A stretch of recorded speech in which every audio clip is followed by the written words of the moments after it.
पूर्णमिदं पूर्णात् पूर्णमुदच्यते पूर्णस्य पूर्णमादाय पूर्णमेवावशिष्यते। ॐ शान्ति शान्ति शान्तिः। ॐ गुरुर्ब्रह्मा गुरुर्विष्णुर्गुरुर्देवो महेश्वरः गुरुसाक्षात् परं ब्रह्म तस्मै श्रीगुरवे नमः। शङ्करं शङ्कराचार्यं केशवं बादरायणं सूत्रभाष्यकृतौ वन्दे भगवन्तौ पुनः पुनः। ईश्वरो गुरुरात्मेति मूर्तिभेदविभागिने व्योमवद्व्याप्तदेहाय दक्षिणामूर्तये नमः। सदाशिवसमारम्भां शङ्कराचार्यमध्यमाम् अस्मदाचार्यपर्यन्तां वन्दे गुरुपरम्पराम्। ॐ यो ब्रह्माणं विदधाति पूर्वं यो वै वेदांश्च प्रहिणोति तस्मै तं हदेवमात्मबुद्धिप्रकाशं मुमुक्षुर्वै शरणमहं प्रपद्ये।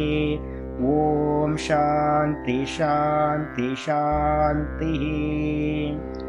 ॐ असतो मा सद्गमय तमसो मा ज्योतिर्गमय मृत्योर्मामृतं गमय। ॐ शान्ति शान्ति शान्तिः।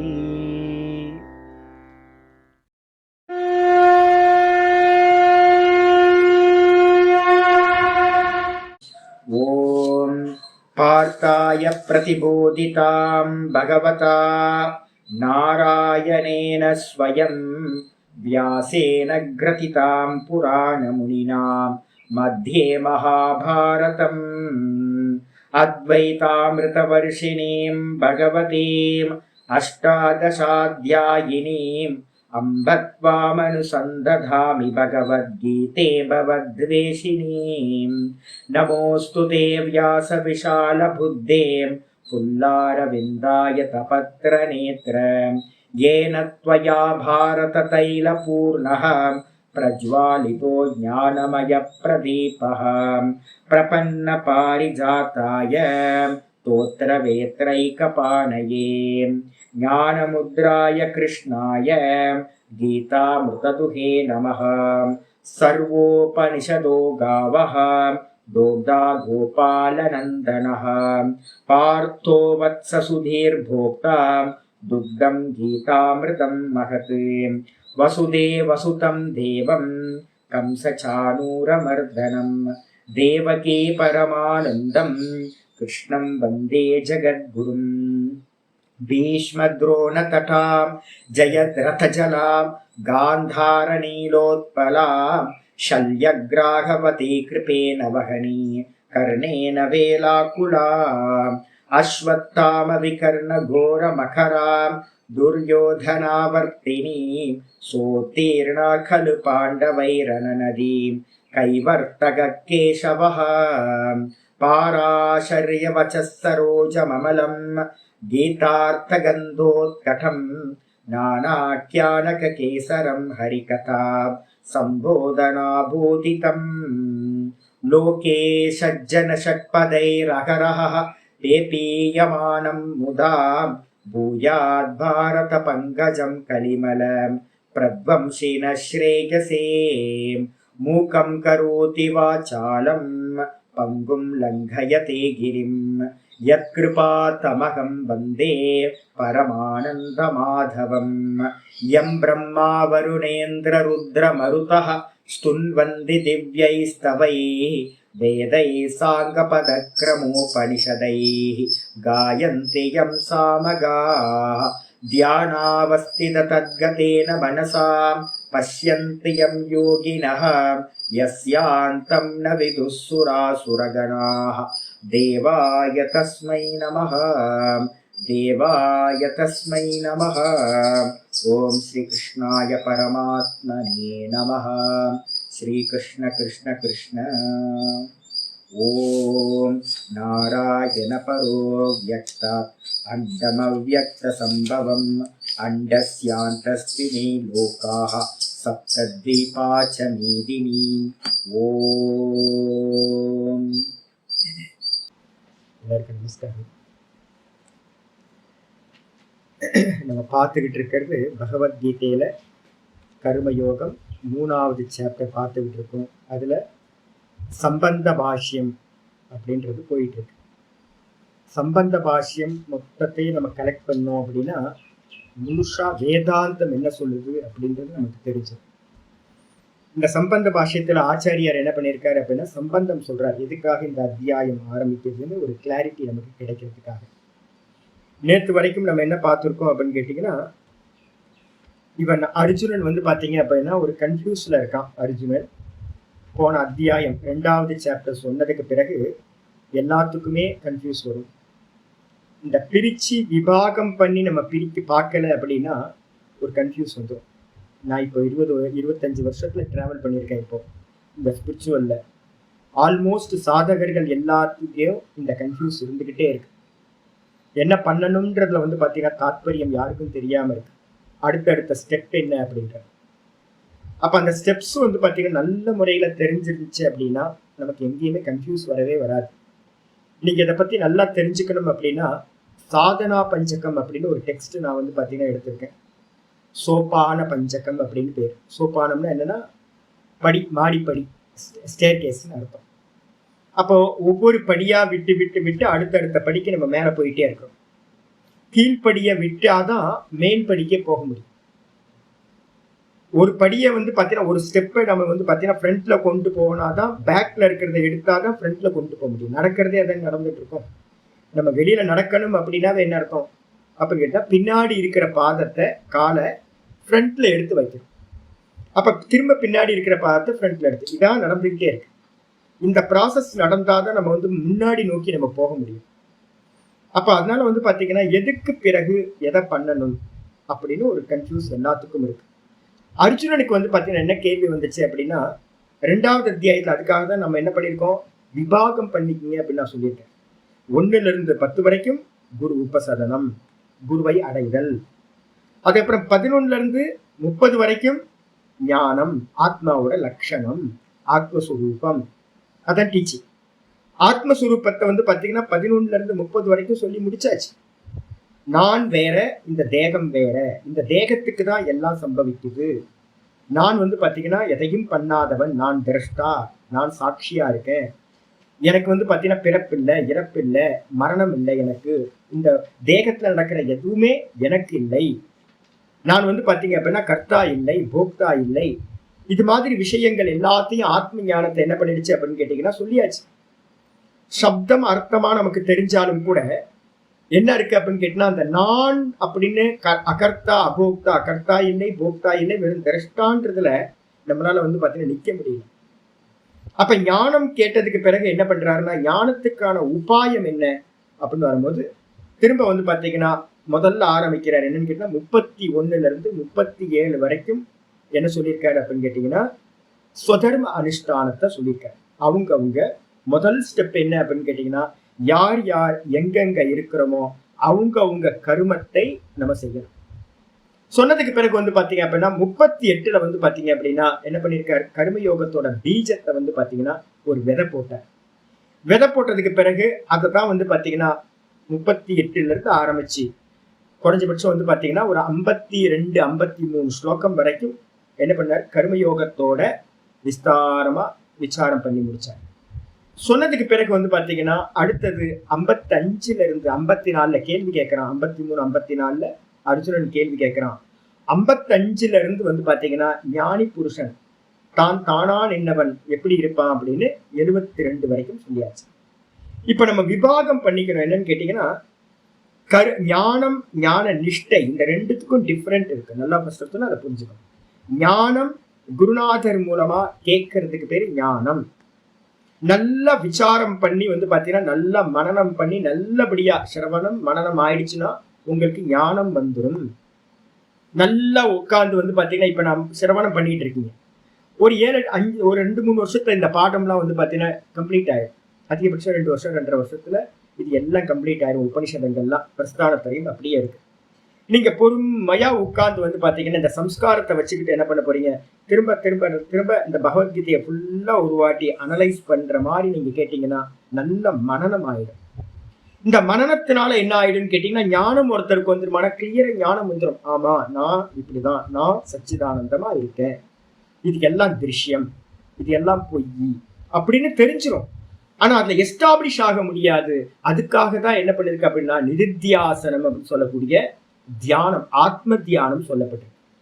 தான் தானா நிக்கிறது, தான் தானா நிக்கிறதுக்கான எந்த முயற்சி செய்யப்படுதோ அதுக்கு பேர் தான் தியான யோகம். 6வது சாப்டர்ல நம்ம வந்து பாத்தீங்கன்னா நல்லா விஸ்தாரமா ஆச்சாரியார் சொல்ல போற.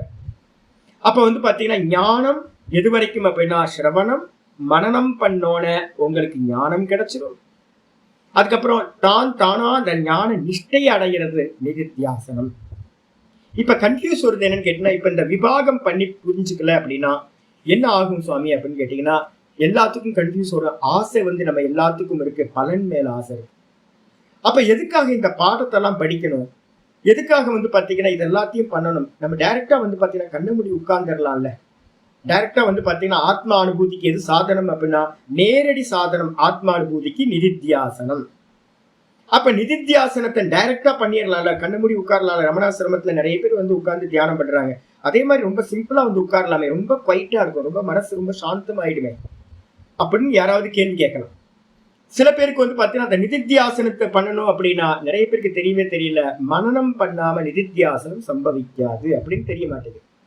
மனனம்னா என்ன சுவாமி அப்படின்னு கேட்டீங்கன்னா நேத்தி பண்றது மட்டும்தான் மனனம். மனனம்னா வேற எதுவும் இல்லை. ஆத்மாவையும் அனாத்மாவையும் பிரிச்சு பார்த்து சிரவண ஞானத்தினால பிரிச்சு பார்த்து என்ன பண்றது, நான் அல்லாததுல எல்லாத்துலயும் அவுட் ஆஃப் போக்கஸ் பண்றது. இது இல்லை இது இல்லை இது இல்லைன்னு அவுட் ஆஃப் போக்கஸ் பண்றதுதான் மனனம். அப்ப அவுட் ஆஃப் போக்கஸ் எல்லாத்தையும் பண்ணதுக்கு பிறகு மிச்சம் வந்து பாத்தீங்கன்னா நேத்தி பண்ண முடியாம தான் நிக்கிற போது அந்த தான்ல தொடர்ந்து நிக்கிறதுக்கான முயற்சிக்கு பேர் தான் நிதித்தியாசனம். அப்ப நிதித்தியாசனத்துல வந்து பாத்தீங்கன்னா வேற எந்த பிரயத்தனமும் இருக்காது. நேத்தி எல்லாம் மனனத்திலேயே முடிஞ்சு போயிடும். அப்ப தான் தானா நிக்கிறது எப்போ நிதித்தியாசனம். அது பண்ணணும் அப்படின்னா உங்களுக்கு அதுக்கு முந்தின ஸ்டெப் என்ன பண்ணிருக்கணும், மனனத்தை பண்ணி முடிச்சிருக்கணும்.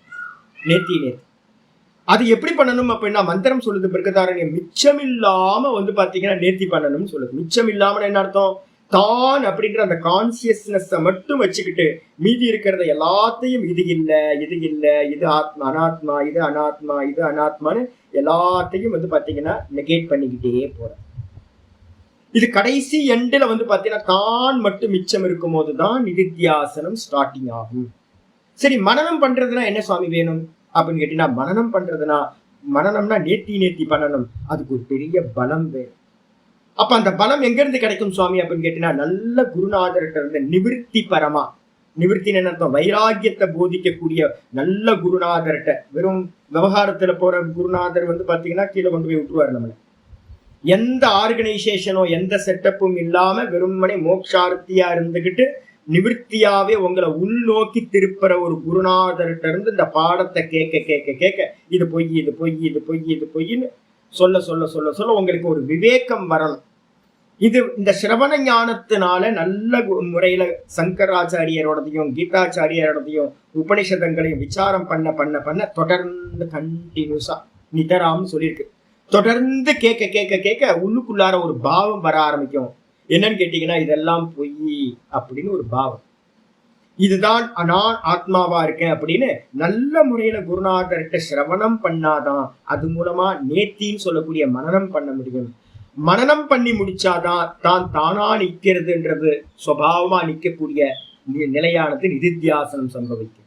அதுக்கப்புறம் தான் ஸ்தித பிரஜனா அதுலயே நின்று இந்த தேகத்தோட எந்த சம்பந்தமும் இல்லாம தான் தானா நிக்கிற சமாதியானது சித்திக்கும். அதுதான் சொஸ்வரூப அவஸ்தானம் சொல்ற மோட்சம்.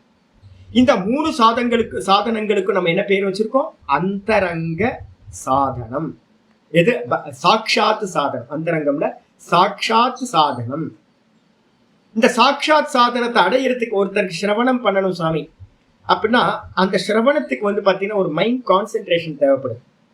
நல்ல கவனமா வந்து பாத்தீங்கன்னா நான் சொல்ற விஷயங்கள் எல்லாம் இப்ப நம்ம பேச போறோம். இந்த விஷயங்கள் எல்லாம் பிரிச்சு பிரிச்சு தெரிஞ்சுக்கணும் அப்படின்னா புத்தி வந்து எப்படி இருக்கணும்னா டிஸ்ட்ராக்ஷன் இல்லாம ஏகாகிர சித்தத்தோட புத்தி வந்து பாத்தீங்கன்னா இதை இருந்துச்சு அப்படின்னா இந்த நான் சொல்ற விஷயங்கள் எல்லாம் அப்படியே உள்ள போயிடும். நான் சொல்றது எதுவுமே உங்களுக்கு வந்து அறகுறையா போகுது அப்படின்னா அங்க வந்து பாத்தீங்கன்னா உங்களோட சித்தம் இன்னும் பியூரிஃபை ஆகல, இன்னும் ஏகாகிர சித்தத்தை அடையல அப்படின்னு அர்த்தம் ஆகுது. அப்ப அந்த ஏகாகிர சித்தம் வர்றதுக்கு என்ன சுவாமி பண்ணணும் அப்படின்னா அதுக்காக தான் வந்து பாத்தீங்கன்னா சமம் தமம் உபரதி திதிக்ஷா ஸ்ரத்தா சமாதானம் சமாதி ஷட்க சம்பத்தின்னு சொல்றோம். இத பிராப்தி பண்றதுக்காக தான் உபாசனைகள் சொல்லப்பட்டிருக்கு. சகுண ஈஸ்வர உபாசனைகள். சரி, அந்த சகுண ஈஸ்வர உபாசனையை பண்ணணும்னா 10 நிமிஷத்துக்கு மேல என்னால ஜபம் பண்ண முடியல சுவாமி. நிறைய பேர் சொல்றத கேட்கிறேன். 10 நிமிஷத்துக்கு மேலால என்னால கண்ண மூடி உட்கார முடியல சுவாமி. நீங்க சொல்ற மாதிரி ஒரு ஜபம் பண்ண ஆரம்பிச்சுன்னா வெளியிலேயே சித்தம் போயிட்டு இருக்கு. ராம ராம ராம ராமன் சொல்லும் போது வேற எங்கெங்கயோ போகுது. எந்த ஜபம் பண்ணாலும் நிக்க முடியல சுவாமி. கண்ண மூடி ஒரு 20 நிமிஷத்துக்கு மேல உட்கார முடியாது. எல்லா சித்தம் வெளியிலேயே போயிட்டு இருக்கு அப்படின்னா அப்போ உங்களுக்கு வந்து பாத்தீங்கன்னா நீங்க எதுக்கு அதிகாரி இல்ல, உபாசனைக்கு அதிகாரி இல்ல. அப்ப என்ன சொல்லணும், அந்தரங்க சாதனம்ன்ற உபாசனையை பண்ண முடியல. அப்ப என்ன பண்ணணும், வெளியில வந்துருங்க. பகிரங்க சாதனம் பண்ணாம வந்திருக்கீங்கன்னு அர்த்தம். இந்த பகிரங்க சாதனம் என்ன அப்படின்னு கேட்டீங்கன்னா வெளியில இருக்கிறது எல்லாம் ஈஸ்வரன் பார்த்துப்பார். எனக்கு இந்த வெளியில உலகத்துல வந்து பாத்தீங்கன்னா எந்த கமிட்மெண்ட்டும் இல்லை, நான் செய்ய வேண்டியதுன்னு ஒன்றும் இல்லை அப்படின்னு நான் வந்து ஒரு ஸ்லேவ் தான், நான் வந்து ஈஸ்வரனுக்கு வேலைக்காரனா இருந்துகிட்டு ஈஸ்வரன் என்ன கொடுக்குறாரோ அதை ஸ்வீகாரம் பண்ணிக்கிறேன், எனக்குன்னு எந்த ஒரு ஐடியாவும் இல்லை அப்படின்னு வந்து ஈஸ்வரன்ட்ட வந்து சரணாகதி பண்ணி இந்த கர்மயோகத்தை பண்ணியிருந்தோம் அப்படின்னா நமக்கு என்ன இருக்கும்னு கேட்டீங்கன்னா ஃபியூச்சரை பத்தி நமக்கு எந்த ஒரு ஐடியாவும் இருக்காது, மனசுக்குள்ளார வரவே வராது. இந்த மனசுல வந்து பாத்தீங்கன்னா இருக்கக்கூடிய எல்லா பொல்யூஷனையும் ராக துவேஷம் எல்லாத்தையும் இந்த நிஷ்காமிய கர்மயோகத்தினால போக்கியிருந்தா மனசு வந்து பாத்தீங்கன்னா சமத்துவம் யோக உச்சியத்தைன்னு சொல்ற அந்த சமபாவனையை அடைஞ்சிரும். இந்த சமபாவனை அடைஞ்சாதான் நீங்க வந்து பாத்தீங்கன்னா உட்கார்ந்து 1 மணி நேரம் 2 மணி நேரம் 3 மணி நேரம் அப்படின்னு இந்த உபாசனைகளை சகுண ஈஸ்வர உபாசனைகளை செய்ய முடியும். அப்ப அந்த சகுண ஈஸ்வர உபாசனைகளை செய்யறதுக்கு முன்னாடி என்ன பண்ணணும், இந்த கர்மயோகத்தை பண்ணிருக்கணும். அப்ப கர்மயோகம்ன்றது வந்து பாத்தீங்கன்னா பகிரங்க சாதனம். அது மூலமா சமத்துவம் கிடைக்கும், சஞ்சலம் இல்லாத மனசு கிடைக்கும்.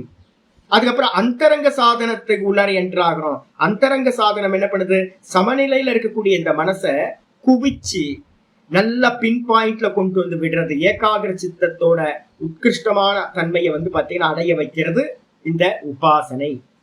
அதுக்கப்புறம் சிரவண மனன நிதித்தியாசனம் ஒரு முறையா போய் என்னன்னா ஆத்ம ஞானம் வரைக்கும் போயிடுவாங்க, அனுபூதி வரைக்கும் கொண்டு போய்விட்டு. இதுதான் சாதனையோட பிரக்கிரியா. இப்ப நம்ம எங்க இருக்கோம் அப்படின்னு கேட்டீங்கன்னா கர்மம் பண்ணிக்கிட்டு இருக்கோம். அப்ப ஒவ்வொரு ஸ்டெப்ஸா வந்து பாத்தீங்கன்னா கிளியர் விஷனுக்கு வந்துருங்க. இப்போ நம்ம கருமியா இருக்கோம். இந்த கருமியா இருக்கிறவன் என்ன பண்ணணும், நிஷ்காமிய கர்மயோகம் ஃபர்ஸ்ட் ஸ்டெப், அதுதான் பகிரங்க சாதனம்.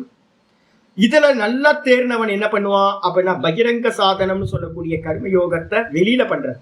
இதை விட்டுட்டு உள்ளுக்குள்ளார வந்து சதா காலமும் வந்து பாத்தீங்கன்னா உள்ளுக்குள்ளார தியானம் பண்றதுல அதிகமாயிட்டே போகும், வெளி காரியங்கள் கம்மியாயிட்டே போகும், உள்ள பண்ற காரியங்கள் ஜபம் முதலியவைகள் அதிகமாயிட்டே போகும். அதுக்கப்புறம் அந்த ஜபத்தை இது மாதிரி தியானங்கள் எல்லாம் வந்து பாத்தீங்கன்னா கம்ப்ளீட் ஆயிரும். நல்ல சிரவணத்துல வந்து பாத்தீங்கன்னா புத்தி நிலை பெற ஆரம்பிக்கும். சாமி இப்ப நம்ம வந்து பண்ணலையே சாமி, இது மாதிரி இந்த ஆர்டர்ல நம்ம வரலையே அப்படின்னா எதெல்லாம் நமக்கு கிடைக்கலையோ அந்த காரியத்தெல்லாம் இப்ப நிஷ்காமியமா பண்ணு. இப்ப வந்து பாத்தீங்க அப்படின்னா நமக்கு சிரவணத்துக்கு வந்திருக்கோம், ஏதோ ஜென்மத்துல பண்ண அநேக ஜென்மங்கள்ல நல்ல ஈஸ்வரன் ஆராதனையை பண்ணிருக்கணும். நம்ம எல்லாரும் ஒரு 80 பேர் நமக்கு வந்து பாத்தீங்கன்னா இந்த பாக்கியம் பகவான் கொடுத்திருக்காருன்னா ஆச்சரியம். இது ஆச்சரியவத் பஷ்யதி கஷ்டிதேனம் ஸ்லோகம் பார்த்திருக்கோம். இதை கேட்கிறவன் ஆச்சரியம், சொல்றவன் ஆச்சரியம் இந்த ஆத்ம ஞானத்தை. அதனால வந்து பாத்தீங்கன்னா ஏதோ ஜென்மங்கள்ல பண்ண அநேக ஜென்மங்கள்ல பண்ண ஈஸ்வர ஆராதனை நமக்கு இந்த சான்ஸ் கொடுத்துருக்கு. இப்ப உள்ள வந்தாச்சு. ஆனா தெரியுது என்னன்னு கேட்டீங்கன்னா நான் பகிரங்க சாதனம் இன்னும் சரியா பண்ணல சுவாமி, எனக்கு வந்து சித்தம் சமநிலையில இல்லை. அதே மாதிரி அந்தரங்க சாதனமும் நான் சரியா பண்ணல சுவாமி, ஏன்னா என்னோட சித்தம் வந்து பாத்தீங்கன்னா நீங்க நல்லா குவிஞ்சு சில விஷயங்களை டீட்டெயிலா பேசும்போது அதை ஃபுல்லா கிராஸ் பண்ண முடியல என்னால. அப்ப அந்த கிராஸ் பண்ண முடியல அப்படின்னா இதுல உபாசனையில கம்மி இருக்குன்னு அர்த்தம். அதுக்கப்புறம் மனசு வந்து சஞ்சலமா இருக்கு அப்படின்னா நம்ம கர்மயோகம் பாக்கி வச்சிருக்கோம்னு அர்த்தம்.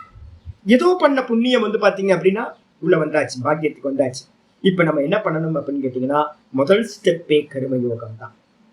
இந்த கர்மயோகம்னு சொன்னதுக்கு பிறகு கர்மம்னா என்னது அப்படின்னு கேட்கும்போது கர்மத்தை வந்து பாத்தீங்கன்னா சாஸ்திரம் என்ன பண்ணுது, 2 விதமான கர்மங்களா பிரிக்குது. ஸ்மார்த்த கர்மம், ஸ்ரௌத்த கர்மம் அப்படின்னு பேர். ஸ்ரௌத்த கர்மம்னா என்ன அப்படின்னு கேட்டீங்கன்னா, ஃபயர் ரிச்சுவல்ஸா இருக்கக்கூடிய வேதத்துல சொல்லப்பட்ட கர்மங்களுக்கு பேரு ஸ்ரௌத்த கர்மம் அப்படின்னு பேர். ஸ்ரௌத்த கர்மம். ஸ்ரௌத்தம் அப்படின்னா என்ன அர்த்தம்? ஸ்ருதி யுக்தம்னு அர்த்தம். ஸ்ருதியில சொல்லப்பட்டது ஸ்ரௌத்த கர்மம். எது ஸ்ருதியில என்ன சொல்லப்பட்டிருக்கு அப்படின்னு கேட்டீங்கன்னா, ஃபயர் ரிச்சுவல்ஸ் எல்லாமே, யாகங்கள் இதெல்லாம் வந்து பாத்தீங்கன்னா ஃபயர் ரிச்சுவல்ஸ், சோமேன யஜேத சொர்க்க காமக, இது மாதிரி யாகங்கள் எல்லாமே சொல்லப்பட்டிருக்கு. இதுக்கப்புறம் ஸ்மார்த்த கர்மங்கள் எது அப்படின்னு கேட்டீங்கன்னா, ஸ்மிருதிகளால் சொல்லப்பட்ட கர்மங்களுக்கு பேரு ஸ்மார்த்த கர்மங்கள்னு பேரு. இந்த 2 தான் பிரதானம். இதுல இந்த ஸ்மார்த்த கர்மம் எது அப்படின்னு கேட்டீங்கன்னா, மொத்தம் கர்மத்தை வந்து பாத்தீங்கன்னா நம்ம என்ன பண்ணிக்கிறோம், 4ஆ பிரிச்சுங்க. இஷ்டம், பூர்த்தம், தத்தம், தானம் அப்படின்னு 4 கர்மங்களை பிரிச்சுங்க. இந்த இஷ்டம்ன்றதுக்கு என்ன அர்த்தம்னு கேட்டீங்கன்னா, இஷ்டம் இஸ் ஈக்வல் டு இஷ்டி. இஷ்டம் இஸ் ஈக்வல் டு இஷ்டி. இஷ்டினா என்ன அர்த்தம்? யாகத்துக்கு பேர் வந்து பாத்தீங்கன்னா இஷ்டின்னு பேர். Fire ritual. இஷ்டம்ன்றது வந்து பாத்தீங்கன்னா சொர்க்க காமோ யஜேத சோமேன இருக்கு. சொர்க்கத்தில் ஆசை உள்ளவன் சோம யாகத்தை செய்யட்டும், இது விதி. அக்னிஹோத்திரம் ஜுஹ்யாத் சொர்க்க காமஹா, அக்னிஹோத்திரத்தை செய்யட்டும் சொர்க்கத்தில் ஆசை உள்ளவன்.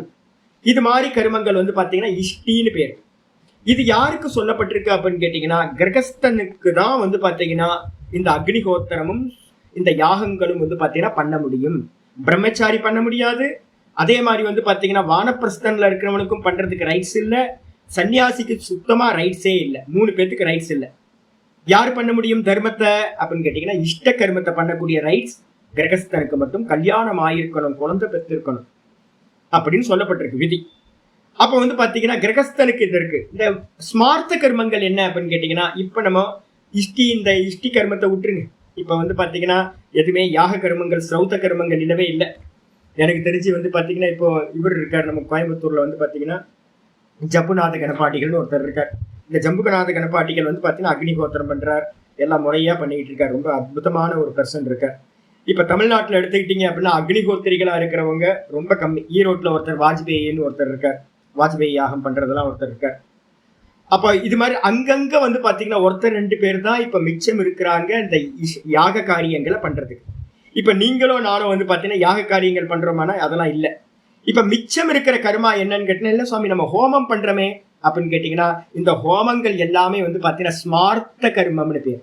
கணபதி ஹோமத்துல இருந்து ஆரம்பிச்சு எந்தெந்த ஹோமங்கள்லாம் நம்ம ஃபயர் ரிச்சுவல்ஸ் பண்றோமோ அது எல்லாமே ஸ்மார்த்த கர்மங்கள். அந்த அக்னிக்கு பேரு, அந்த ஃபயருக்கு பேர் வந்து ஸ்மார்த்த அக்னின்னு பேர். ஸ்ரௌத்த அக்னினா என்ன அர்த்தம்னா, வேதத்துல சொல்லப்பட்ட அக்னிஹோத்திரத்திலிருந்து ஒரு அக்னியை எடுத்துதான் வந்து பாத்தீங்கன்னா ஒரு யாகத்தை பண்ண முடியும். யாகம் பண்ணணும் அப்படின்னாவே அந்த அக்னி வந்து பாத்தீங்கன்னா எந்த அக்னியா இருக்கணும் அப்படின்னா, அக்னிஹோத்திரம் பண்ணிக்கிட்டு இருக்கிறவர்கிட்ட இருந்து தான் அக்னியை கொண்டுட்டு போய் அந்த யாகத்தை பண்ண முடியும். அப்ப இப்ப நம்ம வந்து பாத்தீங்கன்னா பிரீஸ்ட் எங்கேயாவது நீங்க ஹோமத்துக்கு கூப்பிட்டீங்கன்னா என்ன பண்ணுவாங்க, கற்பூரத்தை வைப்பாங்க. நல்லா வந்து சமைத்தெல்லாம் வச்சு கற்பூரத்தை வச்சு ஒரு கீழே ஒரு வரட்டியை வச்சு என்ன பண்ணுவாங்கன்னா ஒரு 10 வச்சிருவாங்க நம்ம மேட்ச் பாக்ஸை வச்சு. இதுக்கு என்ன பேரு அப்படின்னா லௌகிகா அக்னின்னு பேரு. இதுக்கு பேரு லௌகிக அக்னின்னு பேரு. நம்ம லௌகிகம் தானே, மேட்ச் பாக்ஸ் என்னது லௌகிகம் தானே, எல்லாம் யூஸ் பண்றது. அதுல இருந்து பத்த வைக்கிற அக்னி. அந்த ஹோமங்கள் எல்லாமே என்ன பேர் அப்படின்னா ஸ்மார்த்த அக்னின்னு பேர். அதுக்கு பேர். எல்லா ஹோமங்களும் இப்ப நடந்துகிட்டு இருக்கு, நிறைய இடத்துல ஹோமங்கள் நடந்துகிட்டு இருக்கு, அது எல்லாம் ஸ்மார்த்த அக்னின்னு பேர். ரைட்ஸா? இதுக்கப்புறம் இஷ்டத்துக்கு அப்புறம் வந்து பாத்தீங்கன்னா பூர்த்தம், தத்தம், தானம் அப்படின்னு சொல்லக்கூடிய 3. இப்ப இருக்க சேரிட்டி ஒர்க் எல்லாம், புண்ணிய கர்மாக்கள் எல்லாம் வந்து பாத்தீங்கன்னா பூர்த்தம், தத்தம், தானம் இதுக்குள்ளதான் வருது. பூர்த்தம்ன்றது வந்து பாத்தீங்கன்னா நம்ம பண்றமே சேரிட்டி ஒர்க். மற்றவங்களோட தேவைகளை பூர்த்தி பண்றதுக்காக நம்ம எதையெல்லாம் பண்றோமோ, இன்னொருத்தருக்கு வந்து ஃபுட்டு வாங்கி கொடுக்கறது, இன்னொருத்தருக்கு மெடிசின் வாங்கி கொடுக்கறது, இன்னொருக்கு வஸ்திர தானம் பண்றது, ஒருத்தருக்கு வந்து பாத்தீங்கன்னா பசுமாடு வாங்கி கொடுக்கறது, கோதானம் பண்றது, இரண்ய தானம் பண்றது, தங்கம் தானம் பண்றது, இது மாதிரி எல்லாம் எந்தெல்லாம் சேரிட்டி ஒர்க் பண்றோமோ இதெல்லாம் ஸ்மார்த்த கர்மங்கள்ல வந்துடுது. ஆயிடுச்சா? இப்ப இந்த ஸ்மார்த்த கர்மங்கள்ல இந்த 2 கர்மங்கள் இப்போ வந்து பாத்தீங்கன்னா இந்த விசாரம் எதை நோக்கி போக போகுது அப்படின்னு கேட்டீங்கன்னா, பூர்வ காண்டிகள்னு சொல்லக்கூடிய வேதத்தோட பூர்வ பாகத்துல இருக்கிறவங்க. இவங்கள்ட்ட வந்து பாத்தீங்கன்னா சாஸ்திரம் என்ன சொல்லுது அப்படின்னு கேட்டீங்கன்னா, சங்கரர் சொல்றாரு என்னன்னு கேட்டீங்கன்னா, தான் தானா நிக்கணும் அப்படின்னா சர்வ கர்ம சந்நியாசத்தினால மட்டும்தான் தான் தானா நிக்க முடியும் அப்படின்றது. இந்த நான் அப்படின்ற நிக்கிறதுக்கு வந்து பாத்தீங்க அப்படின்னா, ஒரு சின்ன விஷயம் வெளியில ஒரு சின்ன ஆக்ஷன் நம்ம ருட்டீன் வச்சிருந்தா கூட சித்தம் வந்து பாத்தீங்கன்னா பகிர்முகமா போய் சித்தம் வந்து பாத்தீங்கன்னா அதை குறிச்சு யோசிக்கும். எந்த மினிமம் காரியம் எது வச்சிருந்தாலும் அந்த மினிமம் காரியம் கூட வந்து பாத்தீங்கன்னா சித்தத்தை தானா நிக்காம இந்த சித்தம் பகிர்முகமாகி இந்த சித்தம் வந்து பாத்தீங்கன்னா கருமத்துக்கு ஏத்த மாதிரி சஞ்சலிக்கும். அப்போ ஸ்திதப்பிரஜன் ஆக முடியுமா அப்படின்னா, ஒருத்தன் ஸ்திதப்பிரஜன் ஆகணும் மோட்சத்தை அடையணும் அப்படின்னா ஸ்டெப்பா மேல போறோம். பகிரங்கத்துல வந்து பாத்தீங்கன்னா வெளிப்பிரகாரம் பெருசா இருக்கும், வெளிப்பிரகாரம் நிறைய சுத்தி வரலாம் நம்ம கோயிலையே. அப்புறம் உள்பிரகாரம் அப்படின்னு வந்துட்டீங்க அப்படின்னா வெளிப்பிரகாரத்துக்கு ரொம்ப க்ளோஸ் ஆயிடும். அதுக்கப்புறம் கர்ப்பகிரகத்துக்கு வந்துட்டீங்க அப்படின்னா டோட்டலா போயிடும். கர்ப்பகிரகத்துல சுத்திலாம் வர முடியாது, அவ்வளவுதான். அது சுவாமியோட தரிசனத்தோட முடிஞ்சிடும். இதே மாதிரி வந்து பாத்தீங்கன்னா முதல் ரவுண்டு வந்து பாத்தீங்கன்னா உங்களுக்கு ஓப்பன் ஸ்பேஸ் கொடுத்துருக்கு. நல்ல ஸ்தூல கருமங்களை எல்லாத்தையும் நீங்க என்ன பண்ணலாம். இஷ்டம், பூர்த்தம், தத்தம், தானம், இந்த மாதிரி 4 கருமங்களையும் பண்றதுக்கு உங்களுக்கு சாய்ஸ் கொடுத்ததுக்கு பிறகு வந்து பாத்தீங்கன்னா அடுத்த நிலைக்கு வரும்போது வந்து பாத்தீங்கன்னா இல்ல நீ என்ன பண்ணி ஏதாவது ஏக்க தேவத்தையை எடுத்துக்கிறது, ஏதாவது ஒரு தேவத்தையை எடுத்துக்கிட்டு கண்ணமுடி உட்கார்ந்த அந்த தேவத்தையை வந்து பாத்தீங்கன்னா ஈஸ்வரனை, அது விஷ்ணுவா இருக்கலாம், ராமரா இருக்கலாம், இல்ல வந்து பாத்தீங்கன்னா சிவனா இருக்கலாம், ஏதோ ஒரு தேவத்தையை வச்சுக்கிட்டு நல்லா ஏக்க தெய்வ வழிபாடு நம்ம சொல்றோம். ஏக்க தேவதா ஒரு தேவத்தையே உபாசனை வந்து பாத்தீங்கன்னா நல்லா உபாசனை பண்றது. அப்ப சுருங்கி போயிடும். சாய்ஸ் இருக்கா அப்படின்னா விதவிதமான கருமங்கள் அங்க இல்ல. வெறும் மனசை வந்து பாத்தீங்கன்னா ஆடாம பண்றதுக்கான முயற்சி தான் இந்த உபாசனையில பண்ணப்படுது. இதுவும் வந்து பாத்தீங்கன்னா ஒரு சகுனத்துல சம்பவிக்குது. ஒரு சகுன ஈஸ்வரன் இடத்துல மனசை புத்தியை வைக்கணும். இதுக்கப்புறம் சிரவணம் மனனம் பண்ணும் போது அதுவும் விட்டு போகுது. அதுவும் விட்டு போயிட்டு வந்து பாத்தீங்கன்னா என்ன பண்ணுது அப்படின்னா நிர்குண நிராகாரத்துல மனசை வந்து வைக்கிறது. உபாசனையில வந்து பாத்தீங்கன்னா சகுன ஈஸ்வரன் இடத்துல ஒரு நாமம் ஒரு ரூபத்துல வச்சு பழகணும். அதுக்கப்புறம் வந்து பாத்தீங்கன்னா குருநாதர் வந்து சிரவணம் பண்ணி வைக்கிறார். இந்த ஆத்மாவை பத்தி சொல்றாரு. ஆத்மா வந்து பாத்தீங்கன்னா நிர்குண நிராகாரம், வெறும் கான்சியஸ்னஸ் சொல்லி அதுல நிலை பெறணும் அப்படின்னா அந்த சகுன ஈஸ்வர உபாசனையை விட்டுட்டு வந்து பாத்தீங்கன்னா அகம் அகம் அகம்ன்ற ஸ்புரண மாத்திரமா நில்லு அப்படின்னு சொல்றார். அப்ப நிர்குண நிராகாரத்துல நின்று அவன் ஸ்தித பிரஜனாக ஆகின்றான். இதுதான் ஸ்டெப்ஸ். அப்போ கர்மம் வந்து பாத்தீங்கன்னா போக போக போக போக நீங்க என்ன ஆயிட்டு இருக்கு அப்படின்னு கேட்டா குவிஞ்சு சகுனத்துக்கு வந்து சகுனத்துல இருந்து வந்து பாத்தீங்கன்னா நிர்குணத்துக்கு போயிடுது. அப்ப ரொம்ப கிளியரா இருக்கணும். வெளியில பண்ணக்கூடிய இந்த தேகத்தினால பண்ணக்கூடிய கர்மங்கள் பகிரங்கம், மனசுனால பண்ணக்கூடிய கர்மங்கள் அந்தரங்கம், வெளியில ஆக்ஷனே இருக்காது. அதுக்கப்புறம் அதையும் விட்டுட்டு வந்து பாத்தீங்கன்னா நான் கர்த்தா இல்லை, போக்தா இல்லை, நான் மெடிடேட்டரும் இல்லை, நான் சச்சிதானந்தமா பிரம்மமா இருக்கேன் அப்படின்னு தானா நிற்கிறது. இதுதான் ஞானம். அப்ப இந்த ஸ்டெப்ஸை நோக்கி போகணும். ஆனா வந்து பாத்தீங்கன்னா பூர்வ காண்டிகளுக்கு வந்து பாத்தீங்கன்னா கர்ம காண்டிகளுக்கு என்ன இருக்கு அப்படின்னு கேட்டீங்கன்னா இப்ப நம்ம சொன்ன ஸ்டெப்ஸ் வந்து பாத்தீங்கன்னா அவங்களுக்கு இல்ல. அவங்களுக்கு வந்து பாத்தீங்கன்னா சொர்க்கத்தை அடையிறது மட்டும்தான் மோட்சம் அப்படின்னு வைதிகர்கள் நினைச்சுக்கிட்டு இருக்காங்க. எந்த வேத பாடசாலையில போய் கேட்டாலும் வந்து பாத்தீங்கன்னா அவங்களுக்கு இந்த மோட்சம்ன்ற இப்ப நம்ம பேசிக்கிட்டு இருக்க கான்செப்ட், இந்த பகவத்கீதால இவ்வளவு விசாரம் பண்றதே இந்த கான்செப்ட் வந்து தெரியவே தெரியாது. அவங்களுக்கு என்ன அப்படின்னு கேட்டீங்கன்னா சாகர காலம் வரைக்கும் அக்னிஹோத்திரத்தை பண்ணிக்கிட்டே இருக்கணும், ஹோமங்களை பண்ணிக்கிட்டே இருக்கணும், இப்படிதான் அந்த கருமிகள் சொல்கிறார்கள். அப்ப கர்மம் இருக்கிற வரைக்கும் ஏதாவது ஒரு சின்ன கர்மத்தை பண்ணாவே ஆக்ஷன் நடக்குதா? உடம்பு அசைஞ்சா, யோக சாஸ்திரத்துல சொல்லுது, உடம்பு அசைஞ்சா மனசு அசையும். அப்போ சாதகன் என்ன பண்ணணும் அப்படின்னு கேட்டா 6வது சாப்டர் இதெல்லாம் சொல்ல போற. 6வது சாப்டர்ல வந்து பாத்தீங்கன்னா தானா நிக்கிறதுக்கு வந்து பாத்தீங்கன்னா ரமணர் மாதிரி எங்கேயாவது ஒரு பாதாள லிங்கத்திலேயோ இல்ல மலை குகையிலேயோ என்ன பண்ணி ஆகணும் அப்படின்னு கேட்டா சர்வ கர்மங்களையும் தியாகம் பண்ணிட்டு பேசாம அகம் அகம் அகம்ன்ற ஸ்புரணத்துல இருந்து ஸ்தித பிரஜனாகணும் அப்படின்னு சொல்லப்பட்டிருக்கு. ஆனா வந்து பாத்தீங்கன்னா வைதிகர்களுக்கு வந்து பாத்தீங்கன்னா கர்மம் பண்றதுதான் அவங்களால ஒத்துக்க முடியல. இப்ப அவங்கள்ட்ட 2 சாய்ஸ் இருக்கு. என்னன்னு கேட்டீங்கன்னா வெறும் ஞானத்தினால மோட்சம் அப்படின்னு சொன்னா அவங்களால நம்ப முடியாது. உட்கார்ந்து பாடம் படிச்சு அதனால மோட்சம் வருமா? யாருங்க சொன்னது ஞானத்தினால மோட்சம்? இந்த உலகத்துல எதையாவது தெரிஞ்சுக்கிட்டா பலன் கிடைக்குமா அப்படின்னா ஒண்ணும் தெரியாது. பன்னீர் பட்டர் மசாலா எப்படி பண்றதுன்னு தெரிஞ்சுக்கிட்டா உங்களுக்கு பசி ஆயிடுமா? ஆறாது. அப்ப என்ன பண்ணணும்? பன்னீர் பட்டர் மசாலாவை பண்ணணும், பண்ணி சாப்பிட்டாதான் பசி தீரும். பசி தீர்ந்து போச்சா பன்னீர் பட்டர் மசாலான்னு தெரிஞ்ச மாத்திரத்துல பசி தீராது.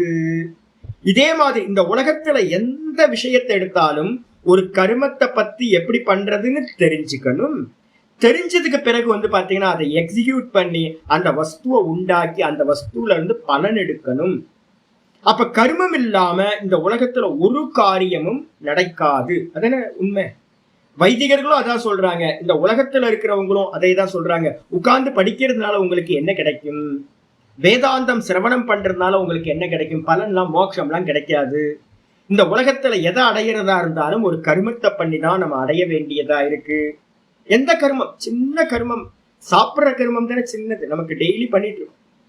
அப்ப வந்து பாத்தீங்கன்னா சாப்பாடுன்னு சொன்னா வந்து பாத்தீங்கன்னா பசியாராது. சாப்பாட்டை பத்தி எந்த டீட்டெயிலா தெரிஞ்சுக்கிட்டாலும் வந்து பசியாராது. அந்த சாப்பாட்டை நம்ம என்ன பண்ணணும்? குக் பண்ணணும். குக் பண்ணி அதை சாப்பிட்டாதான் வந்து பாத்தீங்கன்னா பலன் கிடைக்கும் உங்களுக்கு. அப்ப அதனால இந்த உலகத்தோட விவகாரத்துல இருக்கிறவங்களுக்கும் வைதிகத்துல கர்மகாண்டிகளா இருக்கிறவங்களுக்கும் என்ன நோக்கம் அப்படின்னா, கர்மத்தை விட்டுட்டு வெறும் ஞானத்தினால மோட்சம் இல்லை அப்படின்னு அவங்களோட சித்தாந்தம். ஆனா வேதாந்தம் என்ன சொல்லுது அப்படின்னு கேட்டீங்கன்னா, சங்கர சித்தாந்தம், அத்வைத சித்தாந்தம், வேத சித்தாந்தம் என்ன சொல்லுது அப்படின்னா, நீ தானா நிக்கணும் அப்படின்னா எல்லாத்தையும் தியாகம் பண்ணதுக்கு பிறகுதான் தானா நிக்க முடியும். இந்த கர்மங்கள் எல்லாம் எங்க நடக்குது அப்படின்னா, ஒண்ணு ஸ்தூல தேகத்துல நடக்குது கர்மங்கள், அதுக்கப்புறம் இல்லைன்னா சூக்ஷ்ம தேகத்துல கர்மம் நடக்குது. ரெண்டு தான் கர்மம், காயா வாச்சா மனசா. நம்ம காயத்தினால உடம்புனால கர்மம் பண்றோம், அதுக்கப்புறம் இந்த வாக்கு பேசுறதுனால கர்மம் பண்றோம், கர்மேந்திரியங்கள். அதுக்கப்புறம் உள்ளுக்குள்ளார வந்து பாத்தீங்க அப்படின்னா மனசுனால சிந்தனைன்ற தியானம் முதலியவைகள்லாம் பண்றோம். இந்த கர்மங்கள் தான் நடக்குது. அப்ப இந்த 3 கர்மத்தையும் வந்து பாத்தீங்கன்னா என்ன பண்ணலாம், இந்த தேகத்தினால காயா, அதுக்கப்புறம் வாச்சா வாக்கு, இந்த 2த்துல நடக்கிற கர்மத்தை ஸ்தூல கர்மான்னு எடுத்துடுறோம். மனசுனால பண்ணக்கூடிய கர்மத்தை வந்து பாத்தீங்கன்னா உபாசனை அப்படின்னு எடுக்கும். இந்த 2 தான்.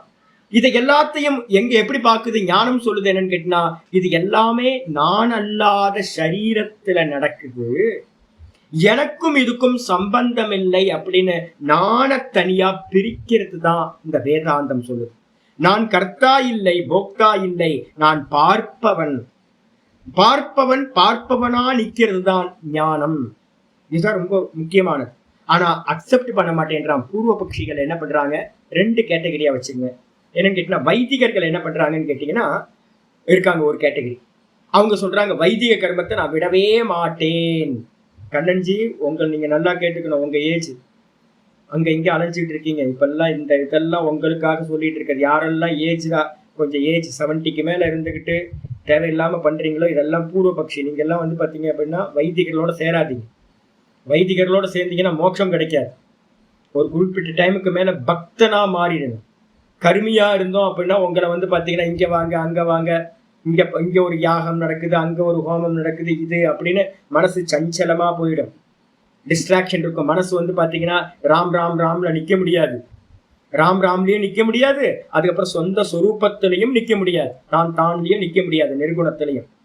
அப்ப என்ன பண்ணணும் அப்படின்னா, வைதிகர்கள் என்ன சொல்றாங்கன்னா, வைதிக கர்மத்தை விடவே கூடாது அப்படின்னா அவங்க சொல்றாங்க. இதே லௌகிகத்துல போய் நீங்க யாரையாவது கேட்டீங்க அப்படின்னா, லௌகிகத்துல இருக்கிறவங்களும் என்ன சொல்றாங்க, கர்மத்தை பண்ணிக்கிட்டே இருக்கணும், சாகர காலம் வரைக்கும் வந்து கர்மத்தை விடவே கூடாது அப்படின்னு லௌகிகத்துல இருக்கிறவங்க சொல்றாங்க. ஆனா சாஸ்திரம் சொல்லுது என்னன்னு கேட்டீங்கன்னா, சர்வ கர்ம சந்நியாசாத் மோக்ஷா. நம்ம ஏற்கனவே வந்து பாத்தீங்கன்னா 2வது சாப்டர்ல 11வது ஸ்லோகம் படிக்கும் போது ஒரு உபக்கிரம பாஷ்யம்னு ஒண்ணு படிச்சோம். அந்த உபக்கிரம பாஷ்யத்துல என்ன படிச்சிருக்கோம் அப்படின்னு கேட்டீங்கன்னா, கிளியரா இந்த ஜென்மம் எதனால கிடைக்குது அப்படின்னு கேட்கும் போது அதுக்கு ரீசன் கரெக்டா சொல்லியிருந்தது. ஜென்மம் எதனால கிடைக்குது அப்படின்னு கேட்டீங்கன்னா, கர்மத்தினால வந்து பாத்தீங்கன்னா, புண்ணிய பாப்ப கர்மத்தினால வந்து பாத்தீங்கன்னா ஜென்மமானது நமக்கு கிடைச்சிக்கிட்டே இருக்கு, ரீபர்த் எடுத்துக்கிட்டே இருக்கும். அப்ப ஜென்மத்துக்கு காரணமா இருக்கிற அந்த கர்மம், அதனால என்ன பண்ணணும்னா, கர்ம தியாகத்தினால நமக்கு வந்து பாத்தீங்கன்னா இந்த ரீபர்த்தை வந்து பாத்தீங்கன்னா நம்ம நிப்பாட்ட முடியும். நல்லா டைரக்டா மீனிங் எடுத்துங்க. பிறவி ஒருத்தருக்கு கிடைக்குதுனாவே அதுக்கு காரணம் வந்து பாத்தீங்கன்னா கர்மம் தான். என் கர்மம் வந்து பிறந்திருக்கேன் அப்ப நம்ம சொல்றோம்ல, அதான் உண்மை. அப்ப அந்த பிறவியை தடுக்கணும் அப்படின்னா சர்வ கர்மங்களையும் நிப்பாட்டணும். சரி, முதல் ஸ்டெப் சர்வ கர்மத்தையும் நிப்பாட்டணும்னா ஏன் நம்ம கர்மா பண்றோம் அப்படின்னு கேட்டீங்கன்னா, நமக்கு வந்து ஒரு மோகம் இருக்கு. என்ன மோகம் அப்படின்னா, கர்மா நடக்கக்கூடிய இந்த தேகத்தையும் நானையும் என்ன பண்ணிருக்கேன் அப்படின்னு கேட்டீங்கன்னா சேர்த்து வந்து பாத்தீங்கன்னா நான் அப்படின்னு கிரகணம் பண்ணிட்டேன். நான் அப்படின்னு இந்த தேகத்தை கிரகணம் பண்ணதுனால என்ன பண்றோம் அப்படின்னா ஒரு மோகம். அதுக்கு என்ன பேரு? மோகம். நான் வேற இது வேறன்னு தெரியாம நானை இந்த தேகத்தோடு சேர்ந்து கிரகணம் பண்ணிட்டு வந்து பாத்தீங்கன்னா இந்த தேகம் பண்ற கருமத்தெல்லாம் நான் பண்றேன் அப்படின்னு கர்த்திருத்துவத்தை ஏற்றி வச்சுட்டேன். டியர்ஷிப் வந்துருச்சு. இப்ப நாம் பண்றனா இல்ல இந்த தேகம் பேசுதா அப்படின்னு கேட்டா, இந்த கிளாஸை யார் எடுக்கிறா அப்படின்னு கேட்டீங்கன்னா, இந்த கிளாஸை நான் எடுக்கல. இந்த பரமஹம்சானந்தா பேசுறத பரமஹம்சானந்தான்ற சரீரம் பேசுது. அந்த பேசுற கருமாவை நான் பார்த்துக்கிட்டு இருக்கேன் அப்படின்னா நான் சரியா பாக்குறேன்னு அர்த்தம். இல்லைன்னா நான் டீச்சிங் பண்றேன் அப்படின்னு நான் எடுத்துக்கிட்டேன் அப்படின்னா இந்த கருமா வந்து பாத்தீங்கன்னா எனக்கு பலன் கொடுக்க ஆரம்பிச்சிடும். கர்த்திருத்துவம். அதுக்கப்புறம் அந்த கர்மத்தை பண்ணினவன் எவனோ அந்த அவனுக்கு தானே பலன் போய் சேரும். அப்ப இந்த தேகத்துல இருந்து நான் வந்து கர்த்தான்ற எண்ணத்தோட இந்த தேகத்தை பிடிச்சுக்கிட்டு இந்த தேகத்துல பண்ற கருமத்தை எல்லாத்தையும் என் தலையில எடுத்து போட்டுக்கிறேன். அதை அனுபவிக்கிறதுக்காக, புண்ணிய பாவத்தை அனுபவிக்கிறதுக்காக திரும்ப திரும்ப எனக்கு என்ன பண்ணுது, அந்த கர்மம் ரீபர்த் கொடுத்துக்கிட்டே இருக்கு. அப்ப என்ன பண்ணணும் அப்படின்னு கேட்டா, கர்த்திருத்துவ போக்திருத்துவம் நம்ம மேல இந்த தேகம் நான் அப்படின்னா ஏத்தி வைக்கிறது மோகம். அந்த மோகத்தினாலதான் நமக்கு வந்து பாத்தீங்கன்னா இந்த சம்சாரமானது சம்பவிச்சுது. அப்ப முதல்ல என்ன பண்ணணும்னு கேட்டீங்கன்னா, இந்த தேகத்தையும் நானையும் பிரிச்சு தெரிஞ்சுக்கணும். அவ்வளவு ஈஸியா முடியுமா சுவாமி? முடியல. அப்ப அதுக்காக தான் என்ன பண்ண போறோம்னு கேட்டீங்கன்னா, இந்த 3வது சாப்டர்ல இருந்து இந்த தேகத்தையும் நானையும் பிரிக்கிறதுக்கு முதல் ஸ்டெப்பா வந்து பாத்தீங்கன்னா இந்த கர்ம யோகத்தை மெதுவா பண்றோம். கர்த்திருத்துவ போக்திருத்துவத்தை நீக்கிறதுக்கு முன்னாடி அந்த கர்த்திருத்துவம் ஏன் பலமாயிட்டே போகுதுன்னு யோசிச்சு பாருங்க. அப்படின்னு கேட்டீங்கன்னா, கர்மத்திலோட பலன் மேல இருக்கிற ஆசை தான் இந்த கர்மத்துக்கு ஒரு சத்தியத்துவத்தை கொடுக்குது. அந்த பலன் மேல இருக்கிற ஆசை தான் எனக்கு அதாடையணும் இதாடையணும்னு கர்மத்தை பண்ண வைக்குது. அப்ப நம்ம என்ன பண்ணிட்டு இருக்கோம், சதா காலமும் அந்த கர்ம பலனோட நம்ம பவுண்ட் ஆகிட்டே இருக்கிறோம். அது மூலமா நமக்கு ஜென்மம் கிடைச்சிக்கிட்டே இருக்கு. இதை நியூட்ரலைஸ் பண்ணணும்னா என்ன பண்ணணும் சாமி அப்படின்னு கேட்டீங்கன்னா, எனக்கு எந்த பலனும் வேண்டாம், இது எல்லாம் ஈஸ்வரார்ப்பணம்னு தூக்கி அவன் மேல போட்டீங்க அப்படின்னா அப்ப என்ன ஆகுதுன்னு கேட்டீங்கன்னா, இந்த கருமம் வந்து உங்களை பந்தப்படுத்தாம போயிடும். நீங்க சொல்றீங்க என்னன்னு கேட்டா, எனக்கு எந்த ஆசையும் இல்லை அப்படின்னு ஈஸ்வரன் என்ன கொடுக்குறாரோ அது போதும் எனக்கு அப்படின்னு அவர் மேல தூக்கி போட்டதுக்கு பிறகு மனசு வந்து பாத்தீங்கன்னா வெளிமுகமா போற மனசு மெதுவா என்ன ஆகும், உள்முகமா ஆகிறதுக்கு ஒரு சாமர்த்தியம் கிடைக்குது. இந்த மனசுக்கு வெளி விஷயங்கள்லயே சஞ்சாரம் பண்ணிட்டு இருந்த மனசு நிஷ்காமிய கர்ம யோகத்தை ஈஸ்வரார்ப்பணமா சுதர்மமா பண்ணும் போதுதான் வந்து பாத்தீங்க அப்படின்னா அது மனசு வெளியில போகாம உள்ள இருக்கிற சாமர்த்தியம் உண்டாகுது. அப்ப அதுக்கப்புறம் தான் நீங்க என்ன பண்ண போறீங்க, ஞானத்துக்கு வரீங்க. ஞானத்துக்கு வரும்போதுதான் வந்து குருநாதர் சொல்றார், இது நீ இல்லப்பா அப்படின்னு சொல்லும் போது அது டைஜஸ்ட் பண்ற சாமர்த்தியம் நமக்கு உண்டாகுது. அப்ப கர்ம யோகம் தான் வந்து பாத்தீங்கன்னா கர்த்திருத்துவத்தை நாசம் பண்றதுக்கு, டூயர்ஷிப்பை நாசம் பண்றதுக்கு, அகங்காரத்தையும் மமகாரத்தையும் நாசம் பண்றதுக்கு முதல் சாதனம் இந்த கர்ம யோகம். இத வந்து பாத்தீங்கன்னா வைதிகத்துல வந்து இந்த கர்ம யோகம் இல்லைங்க. மெயின் ப்ராப்ளமே அதான். வைதிகத்துல காமிய கருமங்கள் தான் இருக்க ஒழிய நிஷ்காமிய கருமங்கள் அப்படின்னு வைதிகத்துல எதுவுமே இல்லை. இப்ப அதனால வந்து ஆச்சாரியர் என்ன பண்ணுவார் அப்படின்னா, எப்ப எடுத்தாலும் வந்து பாத்தீங்கன்னா நம்ம பிரதான எதிரி யாரு அப்படின்னா இந்த வைதிகர்கள் தான் பிரதான எதிரிகள். யாரு வைதிகர்கள்? நிஷ்காமியமா பண்றவங்க இல்ல. இதெல்லாம் சகாமமா ஆசையோட சொர்க்கத்தை அடையணும்னு ஆசை பண்றானோ, இதை அடையணும்னு அவங்க எல்லாம் வேதாந்தத்துக்கு எதிரானவர்கள். வேதாந்த சித்தாந்தம் அவங்களுக்கு புரியல அப்படின்னு அர்த்தம் எடுத்துக்கணும். இன்னைக்கு பாடம் நம்ம ஆரம்பிக்கிறோம். ஆச்சாரியர் என்ன பண்றாரு அப்படின்னு கேட்டீங்கன்னா ஆரம்பிக்கிறார். நேத்து என்ன பார்த்தோம் அப்படின்னா, பிரஷ்ன அபாகரண வாக்கியம் ச பகவதா உக்தம் யதோக்த விபாக விஷயே சாஸ்திரே. நேத்து நான் இந்த சாஸ்திரார்த்தம் போகும்போது என்ன பண்ணணும், இன்னைக்கு பாட்டம் நான் எங்க நிப்பாட்டணும் அங்க ஒரு கோடு போட்டு வச்சிருக்கோம். அப்பதான் மறுநாள் வரும்போது நம்ம என்ன பண்ண முடியும், எங்க இருந்து ஆரம்பிக்கிறோம்னு பார்க்கணும். அடிச்சா இந்த இதுல வந்து பாத்தீங்க அப்படின்னா உங்களுக்கு வந்து பேஜ் நம்பர் என்ன பேஜ் நம்பர் இது கொடுத்துருக்கேன் அப்படின்னு கேட்டீங்கன்னா 2ஆம் நம்பர் பேஜ்ல லாஸ்ட் எண்டுல முடிஞ்சு போச்சு உங்களுக்கு. இதுக்கப்புறம் இன்னைக்கு 3ஆம் நம்பர் பேஜ்ல இருந்து ஆரம்பிக்கணும். ஆச்சாரியர் என்ன பண்றாருன்னா, அர்ஜுனன் கேள்வி கேட்டான். என்ன கேள்வி கேட்கிறான் அப்படின்னா, முதல் ஸ்லோகத்துல கேள்வி கேட்கிறான் அர்ஜுனன். என்ன வந்து பாத்தீங்கன்னா மோட்சத்துக்கு சாதனம் வந்து பாத்தீங்கன்னா ஞான நிஷ்டை ஸ்தித பிரக்ஞ லட்சணம், அதை நம்ம சொல்லியிருக்கோம். அப்ப தானா நிக்கிறது தான் மோட்சம் அப்படின்னா பிராமி ஸ்திதின்னு பார்த்திருக்கோம் 72வது ஸ்லோகத்துல. ஏஷா பிராமி ஸ்திதி பார்த்த நைனாம் பிராப்ய விமுக்யதி ஸ்தித்வா ஸ்யாமந்த காலேபி பிரம்ம நிர்வாணம் ரிச்சதி. அந்த பிரம்ம நிர்வாணம் சொல்லக்கூடிய மோட்சத்தை அடையறதுக்கு பிராமி ஸ்திதி அவசியம். பிராமி ஸ்திதினா என்ன அர்த்தம்? அகம் பிரம்மாஸ்மின்னு அந்த பிரம்ம தத்துவத்திலேயே யாரு அகம் அகம் அகம்ன்ற ஸ்புரணம் அதுல நிக்கணும் அப்படின்னு சொல்லியாச்சு. சொன்னதுக்கு பிறகு இவனை வந்து பாத்தீங்கன்னா 48வது ஸ்லோகத்துல என்ன பண்ணிருக்காரு ஆச்சாரியர்? 47 48 என்ன சொல்லிருக்காரு அப்படின்னு கேட்டீங்கன்னா, கர்மன் ஏவாதிகாரஸ்தே அப்படின்னு அர்ஜுனனை வந்து உனக்கு அதிகாரம் கர்மத்தை செய்வதில் தான் அப்படின்னு சொல்லியிருக்காரு. இப்ப அவனுக்கு என்ன கேள்வி வந்துச்சு அப்படின்னா, ஐயோ கிருஷ்ணா, இந்த கோரமான கர்மத்துல இப்ப அவன் எங்க இருக்கான்? யுத்த களத்துல இருக்கான். நம்ம எல்லாருமே யுத்த களம் தான். எல்லா கர்மமும் கோரமா தான் இருக்கு. ஆபீஸுக்கு போனா அப்படின்னா நம்மளோட சுப்பீரியர் வந்து கிரஷ் பண்ணி எடுக்கிற. அதுவும் ஐடி ஃபீல்டு எல்லாம் போனீங்கன்னா என்கிட்ட ஒரு சிஷியர் இருந்தார். சாமி, நாங்க உள்ள போகும்போது நல்லா போவோம் சாமி. இந்த டீம் லீடரு என்ன பண்ணுவான்னா பிடிச்சி அசிங்கமா திட்டுவான் சாமி. ஆனா எல்லாத்தையும் கேட்டுட்டு பொறுமை, S sir, yes sir, okay sir. அவன் திட்டுறதெல்லாம் வந்து நாயாயா நீ என்ன சாப்பிட்றியா அப்படிலாம் கேட்பான். ரொம்ப எவ்வளோலாம் மட்டமா பேச முடியுமோ எல்லாத்தையும் ரொம்ப பொறுமையா கோவப்படாம yes sir, yes sir, yes sir, okay sir அப்படின்னு கேட்டுட்டு வெளியில வந்து பாத்தீங்கன்னா வெளியில வரும்போது அடிபடாத மாதிரியே நடிக்கணும் சாமி. நமக்கு ஒண்ணுமே நடக்காத மாதிரி டீம் லீடர் என்னெல்லாம் பண்ணுவாங்களோ அவ்வளோலாம் பண்ணுவாங்க. கிரஷ் பண்ணி எடுப்பாங்க. யுத்தம் தான், ஒண்ணும் பண்ண முடியாது. எல்லா ஒர்க்கும் வந்து பாத்தீங்கன்னா கோரமான கர்மம். அப்ப அந்த கோரமான கர்மத்துல வந்து பாத்தீங்கன்னா என்ன எதுக்காக பயன்படுத்துறீங்க? நான் கண்ண மூடி உட்கார்ந்துடலாமே. எதுக்காக வந்து பாத்தீங்கன்னா ஞானம்தான் கர்மத்தை காட்டிலும் சிரேஷ்டமானது அப்படின்னா, ஏ கிருஷ்ணா, என்ன எதற்காக நீ கர்மத்தில் ஈடுபடுத்துகின்றாய் அப்படின்னு அர்ஜுனன் கேட்கிறான். இவனுக்கு தெரியல. என்னன்னு கேட்டீங்கன்னா, விவேக வைராகியம் எப்ப வரும் அப்படின்னு கேட்டீங்கன்னா, நிஷ்காமிய கர்மத்தினாலதான் சித்த சுத்தி உண்டாகும். அந்த சித்த சுத்தினாலதான் ஆத்ம அனாத்ம விவேகம் உண்டாகும், நித்தியம் அனித்தியம். அந்த நித்திய அனித்திய விவேகம் உண்டானதுக்கு பிறகுதான் அனித்தியமான விஷயங்கள்ல வைராகியம் வரும். நித்தியமான ஆத்ம தத்துவத்தை அடையணும்ன்ற எண்ணம் வரும், விவேக வைராகியம். இந்த விவேக வைராகியம் நிஷ்காமிய கர்மத்தை சார்ந்ததா இருக்கு. அப்ப ஒருத்தன் நிஷ்காமிய கர்மம் செய்யல அப்படின்னா என்ன ஆகும் அப்படின்னு கேட்டீங்கன்னா, அவனுக்கு சித்த தெளிவு உண்டாகவே உண்டாகாது. அந்த கர்ண சுத்தி விவேகம் வரவே வராது. இது பொய்ன்னு தெரியவே தெரியாது. அதனால இது அனித்தியம்னு தெரியாது. அதனால என்ன ஆகும்? வைராகியம் அவனுக்கு சித்திக்கவே சித்திக்காது. வைராகியம் சித்திக்காதவனுக்கு சமம் தமம் உபரதி திதிக்ஷா இதுக்கெல்லாம் ஆபாச மாத்திரமா இருக்கும். வாஸ்தவத்துல உண்டாகவே உண்டாகாது. வெறும் பேருக்கு இருக்கும், அவ்வளவுதான். அப்போ இந்த ஸ்டெப் வந்து பாத்தீங்கன்னா யாருக்கு தெரியலன்னா அர்ஜுனனுக்கும் தெரியல, நம்ம நிறைய பேருக்கு இங்க தெரியல.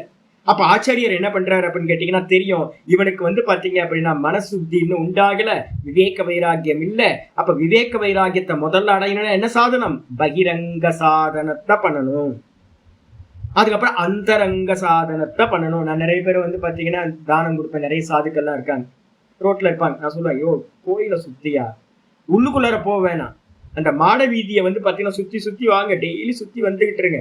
ஒரு 10-20 ரவுண்டு போயிட்டு வாங்க. பகவான் வந்து அவர் அனுகிரகம் பண்ணுவார். ஈஸ்வரனுக்காக பண்ணுங்கயா அப்படின்னு பண்ண மாட்டாங்க யாரும். ஏன்னு கேட்டீங்கன்னா, சும்மாவே இருந்து உட்கார்ந்துக்கிட்டே அனுபவம் பண்ணலான்னு தான் யோசனை வருது ஒழிய நிஷ்காமிய கர்மம் பண்றதுக்கு யாருக்கும் வந்து ஈஸ்வரார்ப்பணமா பண்றதுக்கு புத்தி வரமாட்டேங்குது. பிரயத்தனத்தோட ஈஸ்வரார்ப்பணமா பண்ணக்கூடிய கர்மங்கள் ரொம்ப அந்த கரண சுத்தியை கொடுக்கும். இப்ப அர்ஜுனனுக்கு வந்து பாத்தீங்கன்னா ஆச்சாரியர் என்ன பண்றார் அப்படின்னு கேட்டீங்கன்னா, அவன் கேள்வி கேட்டதுக்கு ஏத்த மாதிரியே விபாகம் பண்ணி என்ன பண்ண போறார்? 2வது ஸ்லோகம் 3வது ஸ்லோகத்துல இருந்து ஆரம்பிச்சு வந்து பாத்தீங்கன்னா சொல்ல ஆரம்பிக்க போறார். முதல் 2 ஸ்லோகம் வந்து அர்ஜுனன் கேள்வி கேட்கிறான், என்னோட புத்தி மயங்கி போய் கிடக்குது அப்படின்னு. 3வது ஸ்லோகத்துல இருந்து இப்ப நான் உங்களுக்கு இந்த கிளாஸ் ஃபுல்லா நேத்து ஃபுல்லா என்னெல்லாம் பண்ணணுமோ இந்த விபாக வச்சனத்தை ஆச்சாரியர் என்ன பண்றார்? பிரிக்கிறார். பிரவிற்த்தி தர்மம், நிவிற்த்தி தர்மம்னு பேரு. பிரவிற்த்தி தர்மம்னாவே கர்மயோகம் வந்துடும். அதுதான் அந்த கர்ண சுத்தி கொடுத்து விவேக வைராகியத்தை கொடுக்கும். அதுக்கப்புறம் தான் நிவிற்த்தி தர்மம்னு சொல்லக்கூடிய கண்ணமுடி உட்கார்றது ஆத்ம ஞானம்லாம் சித்திக்கும் அப்படின்னு ஆச்சாரியர் பிரிச்சு சொல்றார். அப்ப அர்ஜுனன் கன்ஃபியூஸ் பண்ணி கேட்கிறான். ஆனா கிருஷ்ணர் வந்து பாத்தீங்கன்னா ரொம்ப தெளிவா வந்து பாத்தீங்கன்னா இதை கேட்கிறார் அப்படின்னு நேத்தோட பாடம் முடிஞ்சு. இந்த விஷயத்துல ஆச்சாரியர் இன்னைக்கு பாடத்தை ஆரம்பிக்கிறார்.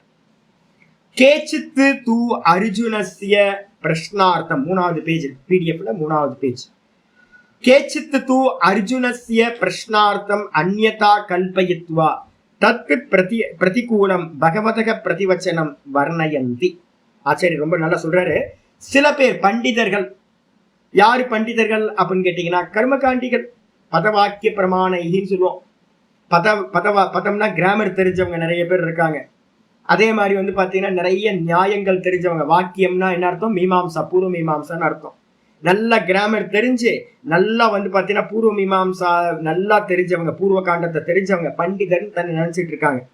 அவங்க என்ன பண்றாங்க அப்படின்னு கேட்டீங்கன்னா, அர்ஜுனஸ்ய பிரஷ்னார்த்தம் அந்யதா கல்பயித்வா. அர்ஜுனனோட கேள்வியை வந்து பாத்தீங்கன்னா இப்ப நான் சொன்னது ரொம்ப தெளிவா இருக்கு. அதை வந்து பாத்தீங்கன்னா அவங்க உட்கார்ந்துக்கிட்டு என்ன பண்றாங்கன்னா வேற விதமா கல்பனை பண்றாங்க. கல்பனை பண்ணி வந்து பாத்தீங்கன்னா இந்த சாஸ்திரத்துக்கு பிரதிகூலமா வந்து பாத்தீங்கன்னா பகவதக பிரதிவச்சனம் வர்ணயந்தி. பகவான் ஒரு வச்சனத்தை வந்து பாத்தீங்கன்னா பதில் சொல்றார். அந்த பதில் வச்சனத்தையும் கூட வந்து பாத்தீங்கன்னா என்ன பண்றாங்க, விரோதமா எடுக்கிறாங்க. உண்மையா எப்படி அர்த்தம் எடுக்கணுமோ அதுக்கு எதிரா பிரதிகூலமா வந்து பாத்தீங்கன்னா வர்ணனை செய்கின்றார்கள். யதாச்ச எந்த விதமா ஆத்மனோ சம்பந்த கிரந்தே கீதார்த்தோ நிரூபித. எப்படி அப்படின்னு கேட்டீங்கன்னா இந்த கீதா ஆரம்பிக்கும் போதே ஒரு ஸ்லோகம் ஆரம்பிச்சிருக்கோமா, நாராயண பரோ வியக்தா. அங்கதான் ஆச்சாரியர் உபக்கிரம பாஷ்யம்னு சொல்லியிருக்கோம். ஒரு 2 பேஜுக்கு வந்து பாத்தீங்கன்னா ஆச்சாரியர் ரொம்ப கிளியரா வந்து பாத்தீங்க அப்படின்னா சிருஷ்டியோட ஆதி காலத்திலேயே என்ன பண்ணியிருக்காங்க அப்படின்னா சனக்க சனந்தனாதி முனிவர்கள் 4 பேரை ஞான வைராகியத்தை உத்தேசம் பண்ணி நிவிருத்தி மார்க்கத்துக்காக 4 பேரை படைச்சார். அதுக்கப்புறம் வந்து பாத்தீங்கன்னா மரீச்சி முதலிய 101 மகரிஷிகளை தர்மத்தை பண்றதுக்காக வந்து பாத்தீங்கன்னா பிரவிற்த்தி மார்க்கத்தை படைச்சார். பிரவிற்த்தி நிவிற்த்தி இந்த 2 மார்க்கமும் வேதத்துல ஆதி காலத்திலிருந்து சொல்லப்பட்டிருக்கு. இந்த சிருஷ்டி வந்து பாத்தீங்கன்னா இந்த 2 மார்க்கத்துல தான் போயிட்டு இருக்கு அப்படின்னு ரொம்ப விபாகம் பண்ணி கிளியரா சொல்லியிருக்க. அப்படி ஆத்ம யதாச்ச ஆத்மனோ சம்பந்த கிரந்தி. ஆத்மனோனா என்னுடைய சம்பந்த கிரந்தத்துல, என்னுடைய சம்பந்த பாஷ்யத்துல, கீதையோட முதல்ல எழுதியிருக்கிற அந்த சம்பந்த பாஷ்யம் இருக்கு. அதுல கீதார்த்தோ நிரூபிதக.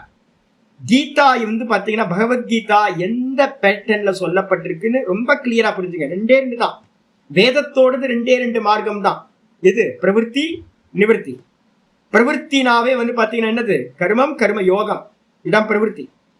இதே நிவர்த்தினா என்னது? ஞானம் ஞான நிஷ்டா, இதான் நிவர்த்தி. கர்மம் கர்ம யோகம், ஞானம் ஞான நிஷ்டா, பிரவிற்த்தி நிவர்த்தி. இந்த 2 தனியா பிரிச்சுக்கிறது. இந்த மொத்த பகவத்கீதையும் இந்த விஷன்ல இருந்து பார்த்தோம் அப்படின்னா கன்ஃபியூஸ் ஆகவே ஆகாது. ஆனா பண்டிதர்களா நினைச்சிருக்கவங்க என்ன பண்றாங்க, ஒரு வேதாந்திட்ட போய் ஒரு சுவாமிகிட்ட போய் பாடம் கேட்கல. அவங்க வந்து பாத்தீங்கன்னா கிரகஸ்தர்கள்ட்டே போய் பாடம் கேட்டுட்டு இருப்பாங்க. கிரகஸ்தர்கிட்ட வேதாந்தம் படிக்காதீங்க, அதுவும் பண்டிதர்கள்ட்ட வேதாந்தம் படிக்கவே படிக்காதீங்க. ஏன்னு கேட்டீங்கன்னா வைராக்கியம் வரவே வராது. நல்லா படிச்சவங்களா இருப்பாங்க, ஆனா வைராக்கியத்தை பத்தி அவங்க சொல்லவே மாட்டாங்க. அவங்க சிலபஸ்ல வந்து வைராக்கியம் இல்லை, வேற என்ன பண்ண முடியும்? சிலபஸ்ல இருந்தா தானே அவங்களுக்கு தெரியும். கர்மகாண்டத்துல வந்து வைராக்கியத்தை பத்தி ஒரு அம்சமும் இல்லவே இல்லை. ஆசை மட்டும் தான் இருக்கே, வைராக்கியம் இல்லை.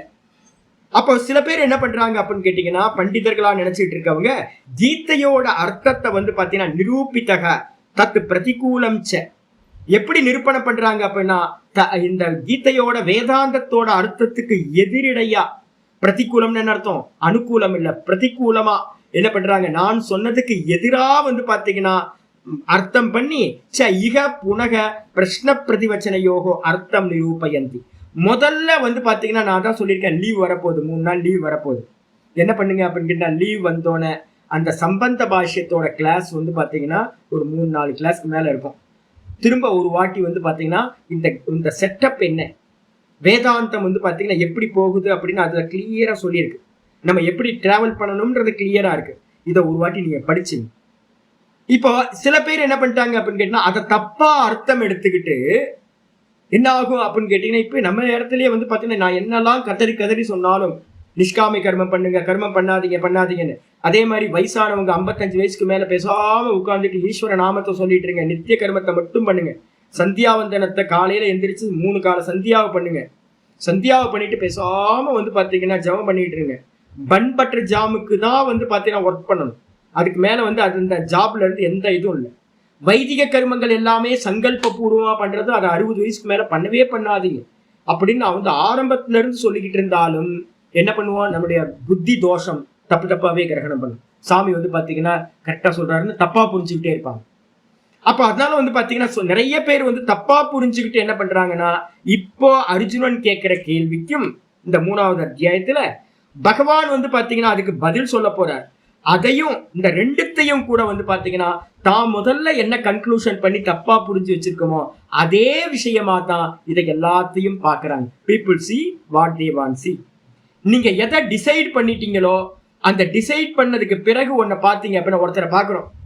அவரு யாரோ ஒருத்தர் சொல்றாரு, ஜி பரமஹம்சானந்தாவா, நீங்க திருவண்ணாமலையில வந்து சாமி பரமஹம்சானந்தா வந்து பாத்தீங்க யார்ட்டையா சாதுகிட்ட கேட்டீங்கன்னா, அவரா என்னோட சிஷ்யர்கள்லாம் நிறைய பேர் இருக்காங்க எனக்கு சத்துருக்களா, அவங்கள்ட்ட போய் கேட்டீங்கன்னா என்ன சொல்லுவாங்க, அவரா சாமி வந்து பாத்தீங்கன்னா இப்படி இப்படின்னு ஏதாவது சொல்லுவாங்க. நீங்க உடனே வந்து புதுசா ஒருத்தர் வர்றார், அவர் வந்தவன என்ன பண்ணுவோம், ஓ சாமி மோசமானவர் போல இருக்கு அப்படின்ட்டு அவன் பார்த்துட்டு போயிடுவோம். இப்ப நான் வந்து என்கிட்ட வருவான், வந்தவனை வந்து பாத்தீங்கன்னா ஒரு மணி நேரம் நான் வேதாந்தம் பேசியிருக்கேன்னு வச்சுங்க, அவன் பார்க்கும் போதே உள்ள என்ன யார் வந்து இன்ஜெக்ட் பண்ணியிருக்காங்களோ அந்த மனசோட தான் பார்ப்பான். நான் என்ன ட்ரை பண்ணாலும் வந்து பாத்தீங்கன்னா இந்த வேதாந்தத்தை அவன் உள்ளேயே கொண்டு போக முடியாது, அவன் யோசிச்சுக்கிட்டே வேற மாதிரி யோசிச்சுக்கிட்டே இருப்பான். அப்ப முதல்ல ஒன்னு டிசைட் பண்ணிட்டீங்க அப்படின்னா அந்த என்ன டிசைட் பண்ணிருக்கீங்களோ அதுக்கு ஏத்த மாதிரி தான் ஒரு வஸ்துவை நம்ம என்ன பண்றோம், பார்க்கின்றோம். இது சைக்காலஜி. அதனால்தான் வந்து பாத்தீங்கன்னா மாஸ்டர்ஸ் எல்லாம் என்ன பண்ணுவாங்க அப்படின்னு கேட்டீங்கன்னா, ஒரு ஒரு அருமையா ஃபர்ஸ்ட் எடுத்தோன்னே கிரியேட் பண்றது, ஆம்பியன்ஸை கிரியேட் பண்றது. எப்படி அப்படின்னு கேட்டீங்கன்னா, ஒரு இடத்துல நான் வந்து பாத்தீங்கன்னா ஒரு பெரிய குருநாதர் அவர்கிட்ட வந்து பாத்தீங்கன்னா பகவத்கீதா வந்து ஒரு சண்டே நடந்துட்டு இருந்துச்சு. நான் போகலாம் அப்படின்னு பகவத்கீதை கிளாஸ்க்கு போனோன்னே அங்கே ஒரு 20 அடிக்கு முன்னாடியே 2 பேர் நிப்பாட்டான். இந்த செல்ஃபோன்லாம் ஆஃப் பண்ணுறது, செல்ஃபோனே இல்லை ஜி, ஒன்றும் பிரச்சனை இல்லை அப்படின்னு ஒருத்தர் அப்படின்ற 20 அடி இருக்கு பாருங்க, கிளாஸ் ரூமுக்கு 20 அடி இருக்கு, அதுக்கு முன்னாடி பேசாதன்னா யாருமே இல்லையே, நான் தானே நிற்கிறேன், பேசாதன்னா யார்கிட்ட பேசுறது நான். இவன் கிரியேட் பண்ணுறான். அதாவது வந்து பார்த்தீங்கன்னா 20 அடிக்கு அப்புறம் போய் கிளாஸில் உட்கார்றதுக்கு அந்த சுவாமி இல்லை அவர் மேல எனக்கு வந்து பாத்தீங்கன்னா இன்டைரக்டா ஒரு பாவனையை கிரியேட் பண்றதுக்காக இவன் என்ன பண்றான், 20 அடிக்கு முன்னாடியே ஒவ்வொருத்தரா 5 அடியில ஒவ்வொருத்தனா இருந்து நம்மளை வந்து நம்மளோட மைண்டை வந்து என்ன பண்றான், நம்ம எப்படி பார்க்கணும் அப்படின்றத செட் பண்றான். நீங்க எந்த குருநாதர்கள்ட்ட போனீங்கனாலும் இப்ப இன்ஸ்டிடியூஷன்ல எல்லாம் எடுத்தோன்னு போய் பார்த்து சகஜமா பேச முடியாது. அதுக்கு முன்னாடியே உங்க மைண்டை வந்து பாத்தீங்கன்னா செட் பண்ணதுக்கு பிறகு நீங்க என்ன பண்ணுவீங்க, ஒரு பவ்யத்தோட போய் பார்ப்பீங்க. பவ்யத்தோட பார்க்கும்போது உங்களுக்கு ஒரு தாட் வராது, அவர் சொல்றதை நீங்க கேட்கிற மாதிரியான ஒரு மனநிலையை உண்டு பண்ணி அனுப்பிடுவான். உங்களோட விசாரம்லாம் அங்க பண்ணவே முடியாத அளவுக்கு. அப்போ ஒரு நல்ல ஒரு ஐடியா என்னன்னு கேட்டீங்கன்னா, நீங்க என்ன முதல்ல ஒரு காரியத்துக்கு முன்னாடி ஒன்ன பாக்குறதுக்கு முன்னாடி நீங்க எதை மனசுக்குள்ளார செட் பண்ணிட்டீங்களோ அபிப்பிராயமா, அதுக்கப்புறம் நடக்கிறத எல்லாத்தையும் உங்க விஷன்ல தான், அந்த விஷன்ல இருந்து தான் நீங்க பாப்பீங்க. பூர்வ காண்டி வந்து பாத்தீங்கன்னா என்ன பண்ணிட்டான், கீதையோட அர்த்தத்தை முதல் பாஷ்யம் படிக்கும் போதே உபக்கிரம பாஷ்யத்துல அவன் தப்பா புரிஞ்சுக்கிட்டான். அப்ப தப்பா புரிஞ்சதுனால அவன் மொத்த கீதையும் எப்படி பார்ப்பான்னு கேட்டீங்கன்னா, கிருஷ்ணரோட பதிலா இருக்கட்டும் இல்ல அர்ஜுனனோட கேள்வியா இருக்கட்டும், அவன் என்ன மாதிரி புரிஞ்சிருக்கானோ அதுக்கு ஏத்த மாதிரியே காயின் பண்ணிக்கிட்டே போவான், அதுக்கு ஏத்த மாதிரியே அவன் தப்பா அர்த்தம் எடுத்துக்கிட்டே போவான். அது எல்லா மகான்களுக்கும் நடந்திருக்கு. இப்ப ரமண பகவான்கிட்ட வந்து பாத்தீங்கன்னா நிறைய டீச்சிங்ஸ், அற்புதமான டீச்சிங்ஸ் இருக்கு. ஆனா கேட்கிறவனுக்கு வந்து பாத்தீங்கன்னா ரமணர் தப்பு அப்படின்னு ஒருத்தர் சொல்லி வச்சிட்டீங்கன்னு வச்சுங்க, புரிஞ்சா போதும்ன்ற வேதாந்தம் யாரெல்லாம் இருக்காங்களோ அவங்களுக்கெல்லாம் ரமணர் எப்படிப்பட்டவர், அவர் தப்புங்க, கண்ணமுடி உட்கார்ந்தா போதும்ட்டாரு, அவர் சும்மா அதெல்லாம் நடக்காது அப்படின்ட்டான்னு வச்சுங்க. ரமணரோட பிலாசபி எல்லாத்தையும் தப்பாவே பார்ப்பான். அவனுக்கு பார்க்கவே தெரியாது, எப்படி பார்க்கணும்ன்றது தெரியாது. அப்ப இதே மாதிரிதான் பூர்வ காண்டிகளும் என்ன பண்றாங்க, மொத்த பகவத்கீதையும் தப்பாவே பார்க்கிறார்கள். அதான் ஆச்சாரியர் இங்க சொல்றார், தத் பிரதிகூலம் ச இக புனக பிரஷ்ன பிரதிவிரச்சனையோகோ அர்த்தம் நிரூபயந்தி. தப்பாவே பார்த்துட்டு இந்த 3வது அத்தியாயத்துல கேட்கிற கேள்வி பதில் எல்லாத்தையுமே வந்து பாத்தீங்கன்னா தப்பாவே நிரூபணம் செய்கிறார்கள் பூர்வ காண்டிகள். அதுக்கப்புறம் கதம் எப்படி அவங்க தப்பா பாக்குறாங்க அப்படின்னு கேட்டீங்கன்னா, தத்திர சம்பந்த கிரந்தே, சம்பந்த கிரந்தம்னா சம்பந்த பாஷ்யம் முதல்ல இருக்கிறது, அந்த சம்பந்த பாஷ்யத்துல வந்து பாத்தீங்கன்னா தாவது முதலில் சர்வேஷாம் ஆசிரமினாம் ஞான கருமனோகோ சமிச்சையோ கீதா சாஸ்திரே நிரூபிதக அர்த்தக இது உத்தம். அவங்க என்ன பண்ணிட்டாங்கன்னு கேட்டீங்கன்னா முதல்லயே சொல்லிட்டாங்க, சர்வாசிரமீனாம் அப்படின்னா என்ன அர்த்தம், எல்லா ஆசிரமத்தை சார்ந்தவர்களுக்கும். என்னென்ன ஆசிரமம்னா பிரம்மச்சரியம், கிரகஸ்தம், வானப்பிரஸ்தம், சந்நியாசம். இந்த 4 ஆசிரமத்துல இருக்கிறவங்களுக்கும், இப்ப நம்ம எல்லாருமே இருக்கோங்க, இந்த 4 ஆசிரமத்துல இருக்கிற எல்லாருக்கும் ஞான கருமனோகோ சமுச்சயோ, ஞானத்தோடு கருமத்தையும் சேர்க்கிறதுக்கு பேரு ஞான கரும சமுச்சயம்னு பேரு.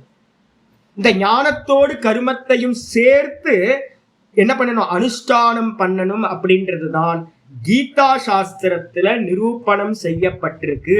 நிரூபிதக அர்த்தகா இது உக்தம். இந்த விதமாதான் சம்பந்த பாஷ்யத்துல சொல்லப்பட்டிருக்குன்னு பூர்வகாண்டிகள் தப்பா உள்ள புரிஞ்சுக்கிட்டான். ஆக்சுவலா ஆச்சாரியார் எந்த கிரந்தம் எடுத்தாலும் ஞான கரும சமுச்சயம் சொல்லக்கூடிய அந்த ரெண்டுத்தையும் சேர்த்து அனுஷ்டானம் பண்றத என்ன பண்றார், நிந்தனை பண்றார். ஞான கருமத்தை சேர்க்கவே முடியாது. சுவாமி நம்ம வேலைக்கெல்லாம் போறோமே சுவாமி, நிறைய பேர் ஆபீஸ் போறவங்களா இருக்கீங்கல்ல, அப்ப ஆபீஸ் போறீங்க, நிறைய காரியம் பண்றீங்க, அப்ப பலனை பாத்தீங்கன்னா உத்தேசம் பண்ணாம ஏதாவது பண்ண முடியுமா? நான் என்ன கொடுக்குறாங்களோ கொடுக்கட்டும் சாமி, நான் ஆபீஸ் போயிட்டு இருக்கேன், ஏதாவது பண்ண முடியுமா? என்ன கிடைக்குதோ கிடைக்கட்டும் சாமி, நான் பிசினஸ் பண்றேன் அப்படின்னு பண்ண முடியுமா? அப்ப நீங்க நிறைய பேர் பாத்தீங்கன்னா பாதி டைம் போட்டுக்கிட்டு என்ன பண்ணலாம், சில காரியங்களை பாத்தீங்கன்னா நிஷ்காமியமா பண்ணலாம், நிறைய காமிய கர்மமா பண்ண வேண்டியிருக்கு. இப்ப கிரகஸ்தாசிரமத்துல இருக்கும்போது எங்கெல்லாம் காமிய கர்மம் வந்துருச்சோ அந்த இடத்துலலாம் ஆத்ம ஞானத்துக்கு விரோதம். நல்லா புரிஞ்சுங்க. காமிய கருமம் எந்த ஒரு எம்மம் பண்ணாலும் அது பாத்தீங்கன்னா ஆத்ம ஞானத்துக்கு எதிரானது.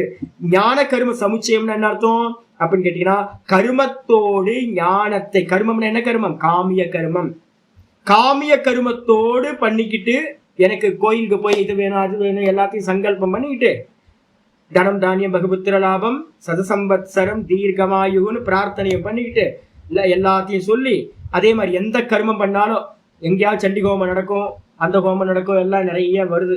வந்த உடனே ருத்ர ஹோமம் நடக்குது, நமக்கும் ஒரு சங்கல்பம் போட்டு விடுங்க, ஒரு 1000 ரூபாய் அனுப்புறேன் அப்படின்னு 1000 ரூபாய் அனுப்பி விட்டுறது. நல்ல குலம் கோத்திரம் எல்லாத்தையும் பாத்தீங்க அப்படின்னா அனுப்பி விட்டுறது. என் குழந்தைக்கு வேணும், என் பேர குழந்தைக்கு வேணும், 3 தலைமுறைக்கு அப்புறம் இருக்கிற பிறக்க போற ஜீவன் எதெல்லாம் இருக்கோ அதுக்கும் பேரெல்லாம் சொல்லி இது எல்லாத்துக்கும் நல்லது நடக்கட்டும் அப்படின்னு ஒரு எல்லாத்துக்கும் அனுப்பிடுறது. அப்படி ஏதாவது பண்ணிக்கிட்டு இருந்தீங்கன்னா காமிய கர்மம், அந்த காமிய கர்மத்தோட இந்த ஞான அபியாசம், இந்த விசாரம் என்ன ஆகாது, கூடவே கூடாது. இதே நீங்க பாத்தீங்கன்னா எல்லாம் ஈஸ்வரார்ப்பணம்னு பண்ணிக்கிட்டு இருந்தீங்க அப்படின்னா அப்பதான் நீங்க பாத்தீங்கன்னா இந்த விசாரத்துக்கு அதிகாரி. அப்ப எல்லாம் ஈஸ்வரார்ப்பணம், என்ன கிடைக்குதோ பரவாயில்ல, எதுக்கும் சங்கல்பம் இல்லை அப்படின்னு நீங்க பண்ணீங்கன்னா இந்த ஞானத்தோடு சேர்ந்து டிராவல் பண்ண முடியும். அப்ப சங்கரர் பாத்தீங்கன்னா எந்த இடத்துலயும் என்ன பண்ணுவார் அப்படின்னா, நிஷ்காமிய கருமத்தை பாத்தீங்கன்னா ஞானத்தோட சேர்க்கலாம், ஆனா சகாம கருமத்தை ஆசையோடு செய்யற கருமத்தோட ஞானத்தை என்ன பண்ண முடியாது, சேர்க்கவே முடியாது அப்படின்னு கீதா சாஸ்திரம் சொல்லுது. அதுதான் சங்கரரும் சொல்றார். அதுதான் பாத்தீங்கன்னா வேதத்தோட அர்த்தமும். ஆனா இவங்க என்ன பண்ணிட்டாங்கன்னு கேட்டீங்கன்னா, பூர்வ காண்டிகள் என்ன பண்றாங்க, இந்த கீதா சாஸ்திரத்தோட அர்த்தம் எது அப்படின்னு கேட்டா ஞானத்தையும் கருமத்தையும் சேர்ந்து அனுஷ்டானம் பண்றதுதான் அப்படின்னு தப்பா அர்த்தம் எடுக்கிறாங்க. அது மட்டும் இல்ல, புனக விசேஷிதம் அவங்க ஒரு எக்ஸாம்பிள் சொல்றாங்க, விசேஷமா ஒரு ஸ்பெஷலா வேதத்தோட வாக்கியத்தை சொல்றாங்க. யாவத் ஜீவ ஸ்ருதி சோதிதானி கர்மாணி பரித்யஜ்ய கேவலாத்யேவ ஞானாத் மோக்ஷக பிராப்யதே இது ஏதத்து ஏகாந்தேன ஏவ பிரதிசித்தம் இது. அது மட்டும் இல்லாம அவங்க சொல்றாங்க என்னன்னு கேட்டீங்கன்னா, ஒரு ஸ்ருதி இருக்கு, யாவத் ஜீவம் அக்னிகோத்திரம் ஜுஹ்யாத் அப்படின்னு ஒரு விதி இருக்கு. எது வரைக்கும் உயிர் இருக்குமோ அது வரைக்கும் நீ என்ன பண்ணு, அக்னிகோத்திரம் முதலிய கர்மங்களை பண்ணிக்கிட்டே இரு, கர்மத்தை விடவே விடாதுன்னு ஒரு விதி இருக்கு. அது மாதிரி ஒரு விதி இருக்கிறதுனால சோதித்தானி, ஸ்ருதி சோதித்தாதினா ஸ்ருதி பாத்தீங்கன்னா விதிச்சிருக்கு, விதியை வச்சிருக்கு. சோதித்தம்னா ஸ்ருதி விதி, அந்த விதி இருக்கு. அதை வச்சுக்கிட்டு கருமானி பரித்தியஜ, எல்லா கருமத்தையும் விட்டுட்டு பாத்தீங்கன்னா கேவலாத்யேவ ஞானாத், வெறும் ஞானத்தை அபியாசம் பண்றதுனால கருமத்தை எல்லாத்தையும் விட்டுட்டு, வைதிக கருமத்தை எல்லாத்தையும் விட்டுட்டு வெறும் பாத்தீங்கன்னா ஞானத்தை மட்டும் அபியாசம் பண்றதுனால மோட்சம் கிடைக்கும் அப்படின்னு யாராவது சொன்னாங்கன்னா அதை பாத்தீங்கன்னா பகவானும் இந்த கீதையும் நிச்சயமா ஏகாந்தேன அப்படின்னா நிச்சயமா பாத்தீங்கன்னா பிரதிசித்தம், இந்த கீதா சாஸ்திரம் நிரோதம் பண்ணுது, அது மாதிரிலாம் பண்ணக்கூடாதுப்பான்னு அவங்க தப்பா மீனிங் எடுக்கிறாங்க. யாரு, பூர்வபக்ஷிகள், கர்மகாண்டிகள். அப்ப என்ன அர்த்தம், கர்மத்தை விட்டுறக்கூடாது. அப்ப அவங்க என்ன சொல்றாங்கன்னு கேட்டீங்கன்னா, கர்மத்தை பண்ணிக்கிட்டே அக்னிகோத்திரம் முதலிய கர்மங்களை பண்ணிக்கிட்டே கூட என்ன பண்ணணும், இந்த வேதாந்தத்தையும் கேட்டுக்கணும். காலையில 1 மணி நேரம் என்ன பண்ணணும், வேதாந்தம் கேட்டுக்கணும். அதுக்கப்புறம் பாத்தீங்கன்னா நாள் ஃபுல்லா பாத்தீங்கன்னா எல்லா கர்மத்திலையும் ஈடுபடுறது. காமிய கர்மம். இது மாதிரி கர்மத்தோட ஈடுபட்டுக்கிட்டு வேதாந்தத்தையும் காலையிலையும் ஈவினிங்கும் ஒரு கிளாஸ் கேட்டுக்கிறது, நடுவில் இருக்கிறதெல்லாம் காமியமான கர்மங்கள் பண்றது. கர்மத்தை விடவே விடாதீங்க அப்படின்னு வைதிகர்கள் அக்னி கர்மத்தை விடாதீங்கன்னு சொல்றாங்க. லௌகிகத்துல இருக்கிறவங்க என்ன சொல்றாங்க அப்படின்னு கேட்டீங்கன்னா, திலகர் வந்து பாத்தீங்கன்னா ஜெயில இருந்து எழுதியிருக்கார். நிறைய பேர் எழுதிருக்காங்களே, ஜெயில இருந்துட்டு வந்து பாத்தீங்கன்னா ஃப்ரீடம் ஃபைட்டிங் டைம்ல வந்து பாத்தீங்கன்னா இங்கிலீஷ்காரன் என்ன பண்ணிட்டான், உள்ள பிடிச்சி போட்டான். உள்ள போனவொடனே வந்து பாத்தீங்கன்னா என்ன பண்றதுன்னு தெரியல. என்னப்பா கொடுப்பீங்க அப்படின்னு கேட்டீங்கன்னா, லைப்ரரியிலுக்கு புக்கை எடுத்து படிச்சு கொண்டுட்டாங்க. அதுக்கப்புறம் வேற என்ன கொடுப்பீங்க, பேப்பர் பேனா கொடுக்குறோம், நீங்க ஏதாவது எழுதுறதுனா எழுதிக்கணும், இங்கிலீஷ்காரன் வந்து ரைட்ஸ் கொடுத்துட்டான். அதனால என்ன ஆகி போச்சுன்னா, எல்லா புஸ்தகங்களும் ஆல்மோஸ்ட் வந்து நிறைய பேருக்கு வந்து பாத்தீங்கன்னா ஜெயிலுக்கு போனவங்க எல்லாம் புக்கு எழுத ஆரம்பிச்சிட்டாங்க. எல்லா பெரிய பெரிய ஃபேமஸா இருக்கிற புக்கெல்லாம் ஜெயிலில் எழுதின புக்கு. ஒரு குருநாதர்கிட்ட பாடம் படிச்சு எழுதி இருந்தா சரியா வந்திருக்கும். குருநாதர்கிட்ட பாடம் படிக்காம பொழுதுபோக்கு வேற வழி இல்லை அப்படின்னு ஜெயிலில் உட்காந்துட்டு என்ன பண்றது, காலையில இருந்து சாயந்தரம் வரைக்கும். அப்ப என்ன பண்றதுன்னா புக்கா எழுதிட்டாங்க. அவங்க அவனுக்கு என்னென்ன தோணுச்சோ, ஏன்னா பெரிய ஆட்கள் தான், ஆனா வந்து பாத்தீங்க அப்படின்னா எதுவுமே ஸ்ருதி சம்மதம் இல்லை. குருநாதர்கிட்ட இருந்து பேட்டர்ன் நல்லா தெரிஞ்சு பண்ணணும். ஒவ்வொருத்தரும் அவங்கவுங்க சித்தாந்தத்தை எழுதிட்டாங்க. அப்ப அதே மாதிரி லௌகிகத்துல இருக்கிறவங்க என்ன சொல்றாங்கன்னா, கருமத்தை தியாகம் செய்யக்கூடாது, கருமத்தை தியாகம் பண்ணாமலேயே இந்த ஞான அபியாசத்தை பண்ணணும். கருமத்தை தியாகம் பண்ணிட்டு வெறும் ஞான அபியாசம் பண்ணினீங்கன்னா மோட்சம் கிடைக்காது அப்படின்னு கீதா சொல்லுது அப்படின்னு அவங்க அர்த்தம் எடுத்துட்டாங்க. இதான் தப்பா அர்த்தம் எடுக்கிறது. உடனே வந்து பாத்தீங்கன்னா இகத்து, இங்கேயும் வந்து பாத்தீங்க அப்படின்னா ஆசிரம விகல்பம் தர்ஷயிதா கீழே இருக்கிறது 3வது பேஜ்ல கீழே. இகத்து இங்கேயும் கூட வந்து ஆசிரம விகல்பம் தர்ஷயதா யாவத் ஜீவ ஸ்ருதி சோதிதானாம் ஏவ கர்மனாம் பரித்யாக உக்தஹ அப்படின்னு ஆச்சாரியர் என்ன சொல்றார். இங்கேயும் கூட 3வது அத்தியாயத்திலையும் கூட இகத்து அப்படின்னா இந்த 3வது சாப்டர்லயும் கூட ஆசிரம விகல்பம் தர்ஷயதா, ஆசிரமத்தோட விகல்பம் என்ன, ஆசிரமம் பிரம்மச்சரிய ஆசிரமம், என்ன கர்மா பண்ணணும் விட்டுறாதீங்க, கூட ஞானத்தையும் அபியாசம் பண்ணுங்க. கிரகஸ்தாசிரமம், அந்த கர்மத்தை விட்டுறாதீங்க, கூடவே ஞானத்தை அபியாசம் பண்ணுங்க.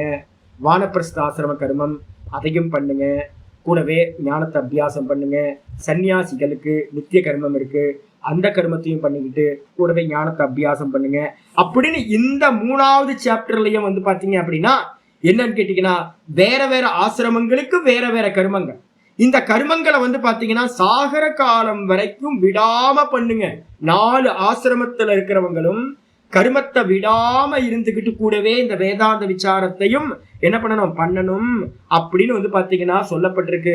கர்மத்தை விடுறதுக்கு வந்து பாத்தீங்கன்னா சொல்லவே இல்லை. பரித்தியாகம் வந்து பாத்தீங்கன்னா என்னது, எதோ சொல்லப்பட்டிருக்கோ அந்த பரித்தியாகம் வந்து பாத்தீங்கன்னா யாவத் ஜீவ ஸ்ருதி சோதிதானாம் ஏவ கர்மனாம் பரித்தியாக உக்த.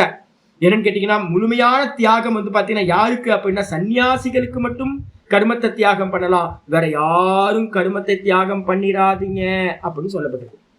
சொன்னோன்னு வந்து பாத்தீங்கன்னா பூர்வபக்ஷி திரும்ப சொல்றான், தத் கதம் ஈதுர்ஷாம் விருத்தம் அர்த்தம் அர்ஜுனாய புரூயாத் பகவான். அது மட்டும் இல்லாம பகவான் எப்படி வந்து பாத்தீங்கன்னா விரோதமான அர்த்தத்தை அர்ஜுனனுக்கு வந்து பாத்தீங்கன்னா சொல்லுவாரு.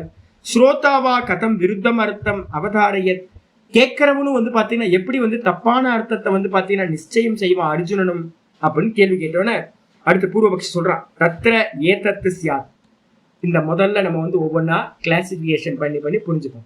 பூர்வபக்ஷி கேட்கிறான், முதல்ல தத்ர ஏதத் சியாத் இதுதான் ஆகும். என்ன ஆகும், கிரகஸ்தானாம் ஏவ, யாரெல்லாம் கிரகஸ்தாசிரமத்தில் இருக்கீங்களோ அவங்க எல்லாம் ஸ்ரௌத்த கர்ம பரித்தியாகேன கேவலாத் ஏவ ஞானாத் மோக்ஷக பிரதிசித்தியதே ந ஆசிரமாந்தரானாம் இது.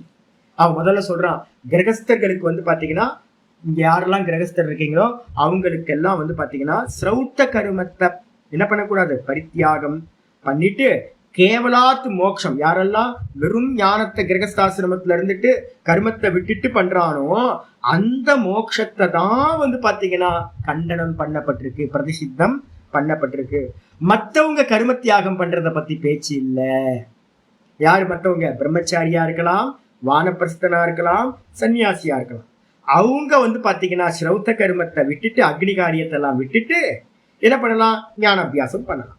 ஆனா கிரகஸ்தன் என்ன பண்ணணும் அப்படின்னு கேட்டீங்கன்னா கர்மத்தை விடாமலேயே, ஸ்ரௌத்த கர்மத்தை விடாமலேயே வந்து பாத்தீங்கன்னா ஞான அபியாசம் பண்ணணும்.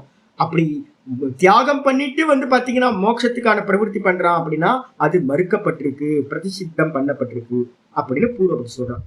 அது மட்டும் இல்லாம உடனே சித்தாந்தி கேட்கிறாரு, ஏத்த தபி பூர்வோத்தர விருத்தம். உடனே சித்தாந்தி நமக்கு ஆரம்பிக்கிறார். யாரு? நம்ம சங்கரர் வேதத்தோட இதுல இருந்து சொல்றாரு, நீ சொல்றது தப்புப்பா. என்ன அப்படின்னு கேட்டீங்கன்னா, கதம் சர்வ ஆசிரமினாம் ஞான கர்மனோகோ சமிச்சிதோ கீதா சாஸ்திரே நிச்சித. நீ என்ன சொன்ன? கீதா சாஸ்திரம் வந்து பாத்தீங்கன்னா எல்லா ஆசிரமத்துல இருக்கிறவங்களுக்கும் ஞானத்தையும் கர்மத்தையும் சேர்ந்துதான் அனுஷ்டானம் பண்ணணும், இதுதான் கீதா சொல்லுது அப்படின்னு நீ சொல்ற. நீ முதல்ல சம்பந்த கிரந்தத்திலேயே டிசைட் பண்ணிட்ட. இப்ப நீ என்ன சொல்ற அப்படின்னு கேட்டீங்கன்னா, இல்ல கிரகஸ்த ஆசிரமத்துல இருக்கிறவங்க மட்டும் ஸ்ரௌத்த கர்மத்தை விடாம என்ன பண்ணணும்? தியாகம் பண்ணாம ஞானத்தை அபியாசம் பண்ணணும். மற்ற 3 ஆசிரமத்துல இருக்கிறவங்க ஸ்ரௌத்த கர்மத்தை தியாகம் பண்ணலான்னு அவங்கள விடுவிச்சிடுறல்ல, அது எப்படிப்பா இது? நீயே முதல்ல எல்லாரும் சேர்ந்துதான் ஞான கர்மத்தை பண்ணணும்னு சொல்ற. இப்ப வந்து பாத்தீங்கன்னா நீயே மாத்திக்கிற, கிரகஸ்தர்கள் மட்டும் கர்மத்தை விடாம ஞானத்தை பண்ணட்டும், மத்த 3 ஆசிரமங்களுக்கு ஒரு சாய்ஸ் கொடுக்கலாம், அவங்க கர்மத்தை விட்டுடலாம் அப்படின்னு எப்படி நீ சொல்ற? நீயே உனக்கு வந்து பாத்தீங்கன்னா கான்ட்ரடிக்ட் ஆகிற அப்படின்னு வந்து பாத்தீங்கன்னா சொல்றாரு. ஏத தப்பி பூர்வோத்தர விருத்தம் ஏவ. முன்னாடி சொன்னதுக்கு நீ இப்ப சொல்றது வந்து பாத்தீங்கன்னா விரோதமாகும். எப்படி அப்படின்னா, சர்வாசிரமினாம் ஞான கர்மனோகோ சமுச்சயம். எல்லா ஆசிரமத்துல இருக்கிறவங்களுக்கும் கர்மத்தோடு ஞானத்தை சேர்ந்துதான் அனுஷ்டானம் பண்ணணும்னு கீதால வந்து பாத்தீங்கன்னா கீதா சாஸ்திரத்துல நிச்சயம் பண்ணிருக்குன்னு, அதுதான் கீதையோட அர்த்தம். ஞானத்தையும் கர்மத்தையும் சேர்ந்து பண்ணணும் அப்படின்னு கீதா சாஸ்திரம் சொல்லுதுன்னு நீ முதல்ல என்ன பண்ணிட்ட? பிரதிஜ்ஞா பண்ணிட்ட, இதுதான் சொல்லுது அப்படின்னு டிசைட் பண்ணிட்ட. திரும்ப இப்ப என்ன பண்ற? கதம் தத் விருத்தம், அதுக்கு விரோதமா எப்படி நீ பேசுற? இப்போ கேவலாத் ஏவ ஞானாத் மோக்ஷம் குருயாத் ஆசிரமாந்தராணம். கிரகஸ்த ஆசிரமத்தை விட்டுட்டு மத்த 3 ஆசிரமத்துக்கும் வெறும் ஞானத்தினாலேயே மோட்சம் கிடைக்கும்னு இப்ப நீ சொல்ற. முன்னாடி சொன்ன ஞான கர்மத்தோடு சேர்ந்துதான் எல்லா ஆசிரமிகளும் பண்ணணும் அப்படின்னு ஞான கர்மத்தை சேர்த்து. இப்ப சொல்ற இல்ல கிரகஸ்தனை விட்டுட்டு மத்தவங்க எல்லாரும் கர்மத்தை தியாகம் பண்ணிட்டு ஞானத்தை அடையலாம் வெறும் கேவல ஞானத்தினால அப்படின்னு இப்ப சொல்ற. அப்ப நீயே வந்து பாத்தீங்கன்னா விரோதப்படுறப்பா. அது மட்டும் இல்ல, அடுத்து பூர்வபக்ஷி கேட்கிறான், அத மதம். உடனே பூர்வபக்ஷி வரான், அத மதம் ஸ்ரௌத்த கர்ம அபேட்சையா ஏதத் வச்சனம். இல்லைங்க, நான் பேசுறது வந்து ஸ்ரௌத்த கர்மத்தை பேஸ் பண்ணியிருக்கேன். யாரு பேசுறது? பூர்வகாண்டி வைதிகன் பேசுறான். அந்த பூர்வகாண்டியா இருக்கிற வைதிகன் என்ன பண்றான் அப்படின்னு கேட்டீங்கன்னா, ஐயோ நான் சொல்றது என்னன்னு கேட்டீங்கன்னா பொதுவா கர்மத்தை பத்தி பேசலைங்க, ஸ்ரௌத்த கர்மத்தை பேஸ் பண்ணிக்கிட்டு அதோட விஷன்ல இருந்து பார்த்தோம் அப்படின்னா அபேட்சையா ஏதத் வச்சனம் நான் சொன்ன வச்சனமா இருக்கு. கேவலாத்யவ ஞானாத் ஸ்ரௌத்த கர்ம ரஹிதாத் கிரகஸ்தானா மோக்ஷக பிரதிசித்தியதே. இது என்ன அர்த்தம் அப்படின்னு கேட்டீங்கன்னா, கிரகஸ்தனா இருக்கிறவன் மற்ற கர்மத்தை விட்டுருந்தோம். எத்தனை கர்மம் சொல்லியிருக்கேன்? ஸ்ரௌத்த கர்மம், ஸ்மார்த்த கர்மம் 2 இருக்கா? இந்த ஸ்ரௌத்த கர்மத்தை விடக்கூடாது. ஸ்மார்த்த கர்மம்னு வெளியில பண்ற எல்லா விவகாரத்தையும் விட்டுருங்க. லௌகிகமா பண்ணக்கூடிய எல்லா கர்மத்தையும் ஸ்மார்த்த கர்மங்களையும் விட்டுட்டு ஸ்ரௌத்த கர்மத்தை மட்டும் விடாம கிரகஸ்தன் ஞான அபியாசத்தோடு சேர்ந்து பண்ணா அப்படின்னா அவனுக்கு மோட்சம் கிடைக்கும். ஸ்ரௌத்த கர்மத்தை விடுறதுதான் என்னது பண்ணப்பட்டிருக்கு? பிரதிஷேதம் பண்ணப்பட்டிருக்கு அப்படின்னு அவன் பிரிச்சு எடுக்கிறான். தத்ர கிரகஸ்தானாம் வித்தியமானம் அப்படி ஸ்மார்த்தம் கர்மம். கிரகஸ்தனுக்கு வந்து பாத்தீங்கன்னா ஸ்மார்த்த கர்மம் இருக்கு, சொசைட்டிக்குன்னு பண்ண வேண்டிய கர்மம் இருக்கு. இருந்தாலும் கூட வந்து பாத்தீங்கன்னா அவித்தியமானவத் அபேட்சை இருக்கு, சொல்லப்பட்டிருக்கு. ஆனா நான் பண்ணலாம் அவசியம் இல்லை. எனக்கு வந்து பாத்தீங்கன்னா சொசைட்டில இருக்க கர்மங்கள்லாம் எனக்கு எந்த கர்மமும் தேவையில்லை. நான் யாருக்கும் வந்து பாத்தீங்கன்னா தத்த தானம்லாம் பண்ண மாட்டேன். பக்கத்துல வந்து பாத்தீங்கன்னா வைதிகர்கள் நான் பார்த்திருக்கேன். வைதிகர்கள்ட்ட வந்து பாத்தீங்கன்னா தர்மமே இருக்காது. பிச்சைக்காரனுக்கு வந்து பாத்தீங்கன்னா பசிக்குதுன்னு வந்து கேட்டோன்னா இந்த கர்மகாண்டிகள் வந்து பாத்தீங்கன்னா நான் பார்த்துக்கிட்டே இருக்கேன். பிரத்யட்சமா எல்லாத்தையும் உத்து பார்ப்பேன், யார் யார் என்ன பண்றான்னு. பக்தியில இருக்கிறவன் என்ன பண்றான்? சாதாரண ஈஸ்வரன்ட்ட பக்தி இருக்கிறவன் மற்றவங்களை எல்லாத்துக்கும் வந்து பாத்தீங்கன்னா பண்ணிடுறான். வைதிகனுக்கு வந்து பாத்தீங்கன்னா என்னன்னு கேட்டா ஒன் வே டிராபிக். உள்ள மட்டும்தான் கர்மகாண்டிகள் என்ன பண்ணுவாங்கன்னா உள்ள வாங்குறது மட்டும்தான் இருக்க முடியும், கொடுக்கறதுன்றது இருக்கவே இருக்காது. சகல ஜீவராசிக்கும் பண்ணலாமே, கஷ்டப்படுறது அப்படின்னு ஈஸ்வர ரூபம் தானே, உள்ள ஈஸ்வரன் தானே இருக்காரு அப்படின்னு எந்த ஜீவராசிக்கும் வெளியில இருக்கிறதுக்கு பண்ண மாட்டான். இதுதான் நடந்துட்டு இருக்கும். அப்ப என்ன அர்த்தம்னா அவன் சொல்றான், வெளியில இருக்கிற கர்மங்கள் எல்லாம் பண்ணணும்ன்ற அவசியம் இல்லை. ஆனா வந்து பாத்தீங்கன்னா அக்னிகோத்திர கர்மா மாதிரி கர்மங்களை விடாம ஸ்ரௌத்த கர்மங்களை பண்ணிக்கிட்டு ஞான அபியாசம் பண்ணணும். இல்லையாப்பா நீ வந்து வெளியில இருக்கிற கர்மத்தையும் பண்ணணுமே, அதெல்லாம் சும்மா இருக்கு, ஆனா நான் பண்ணணும்னு அவசியம் இல்லை அப்படின்னு உபேக்ஷா பண்ணிட்டு அவித்தியமானவத்து, எனக்கு ஸ்மார்த்த கர்மம்லாம் வந்து பாத்தீங்கன்னா இல்லாத மாதிரியே அவன் என்ன பண்றான், உபேக்ஷிய அதை உபேக்ஷா பண்ணிட்டு ஞானாதேவ கேவலாத்து மோக்ஷ இது உச்சியதே. அப்ப என்ன பண்ணணும், வெறும் ஞானத்தை மட்டும் வச்சுக்கிட்டு மோட்சம் கிடைக்காது. கிரகஸ்தன் என்ன பண்ணணும், ஸ்ரௌத்த கர்மத்தோட சேர்ந்துதான், அக்னி கர்மத்தோட சேர்ந்துதான் மோட்ச அபியாசம் பண்ணி மோட்சம் உண்டாகும் அப்படின்னு சொல்றான். வெறும் ஞானத்தினால இல்லை அப்படின்னு அவன் நிச்சயம் பண்ணிட்டான். உடனே வந்து பாத்தீங்கன்னா திரும்ப பூர்வபக்ஷி வந்து பாத்தீங்கன்னா சித்தாந்தி ஆரம்பிக்கிறார். ஏத்ததபி விருத்தம், நீ சொல்றது இதுவும் கூட பொய்யானது. ஏன் அப்படின்னா, கிரகஸ்தஸ்ய ஏவ ஸ்மார்த்த கர்மனா சமுச்சிதாத் ஞானாத் மோக்ஷக பிரதிசித்தியதே நது ஆசிரமாந்தராணாம் இது கதம் விவேகிபிகி சக்கியத்தை அவதாரயித்தும். என்னப்பா பேசுற நீ? ஆச்சாரியர் கேட்கிற. கலோக்கியலா பேசுவார், அது மாதிரிதான் பேசுவார். பாஷை ஃபுல்லா கலோக்கியல் தான். நான் கேட்கிறேன், என்னப்பா தப்பு தப்பா பேசுற? 4 பேர் இருக்கோம், 4 பேர்த்துல வந்து பாத்தீங்கன்னா ஒருத்தனுக்கு மட்டும் நீ வந்து பாத்தீங்கன்னா ஸ்ரௌத்த கர்மத்தை வந்து பாத்தீங்கன்னா விடாம நீ என்ன பண்ண, ஃபயர் ரிச்சுவலோட சேர்ந்து ஞான அபியாசம் பண்ணு அப்படின்னு சொல்ற. அவனுக்கு வந்து ஸ்ரௌத்த கர்மத்தோட சேர்ந்து பண்ணாதான் மோட்சம்னு சொல்ற. மற்ற 3 பேர்த்துக்கு வந்து பாத்தீங்கன்னா அந்த எல்லா கர்மத்தையும் தியாகம் பண்ணிட்டு மோட்சம் கிடைக்கும்னு சொல்ற. என்னது 4 பேரை தப்பு தப்பா பிரிச்சு பேசுற? அதான் சொல்றாரு, கதம் கிரகஸ்தஸ்ய ஏவ, கிரகஸ்தனுக்கு மட்டும் ஸ்மார்த்த கர்மனா சமுச்சிதாத்து ஞானாத்து மோக்ஷக பிரதிசித்தியதே. ஸ்ரௌத்த கர்மத்தை வந்து பாத்தீங்கன்னா எது, ஸ்மார்த்த கர்மத்தை வந்து பாத்தீங்கன்னா விட்டுட்டு ஸ்ரௌத்த கர்மத்தை மட்டும் பண்ணி மோட்சம் அடையணும்னு சொல்லுது. அதே நேரத்துல வந்து பாத்தீங்கன்னா நது ஆசிரமாந்தராணாம் இது, ஆசிரமம் மற்ற ஆசிரமத்துல இருக்கிறவன் என்ன பண்ணணும், ஸ்மார்த்த கர்மத்தை பண்ணிக்கிட்டே இருக்கணும். இவன் வந்து பாத்தீங்கன்னா கிரகஸ்தன் ஸ்ரௌத்த கர்மத்தை பண்ணிக்கிட்டே ஞான அபியாசம் பண்ணணும், ஸ்மார்த்தத்தை விட்டுடலாம்.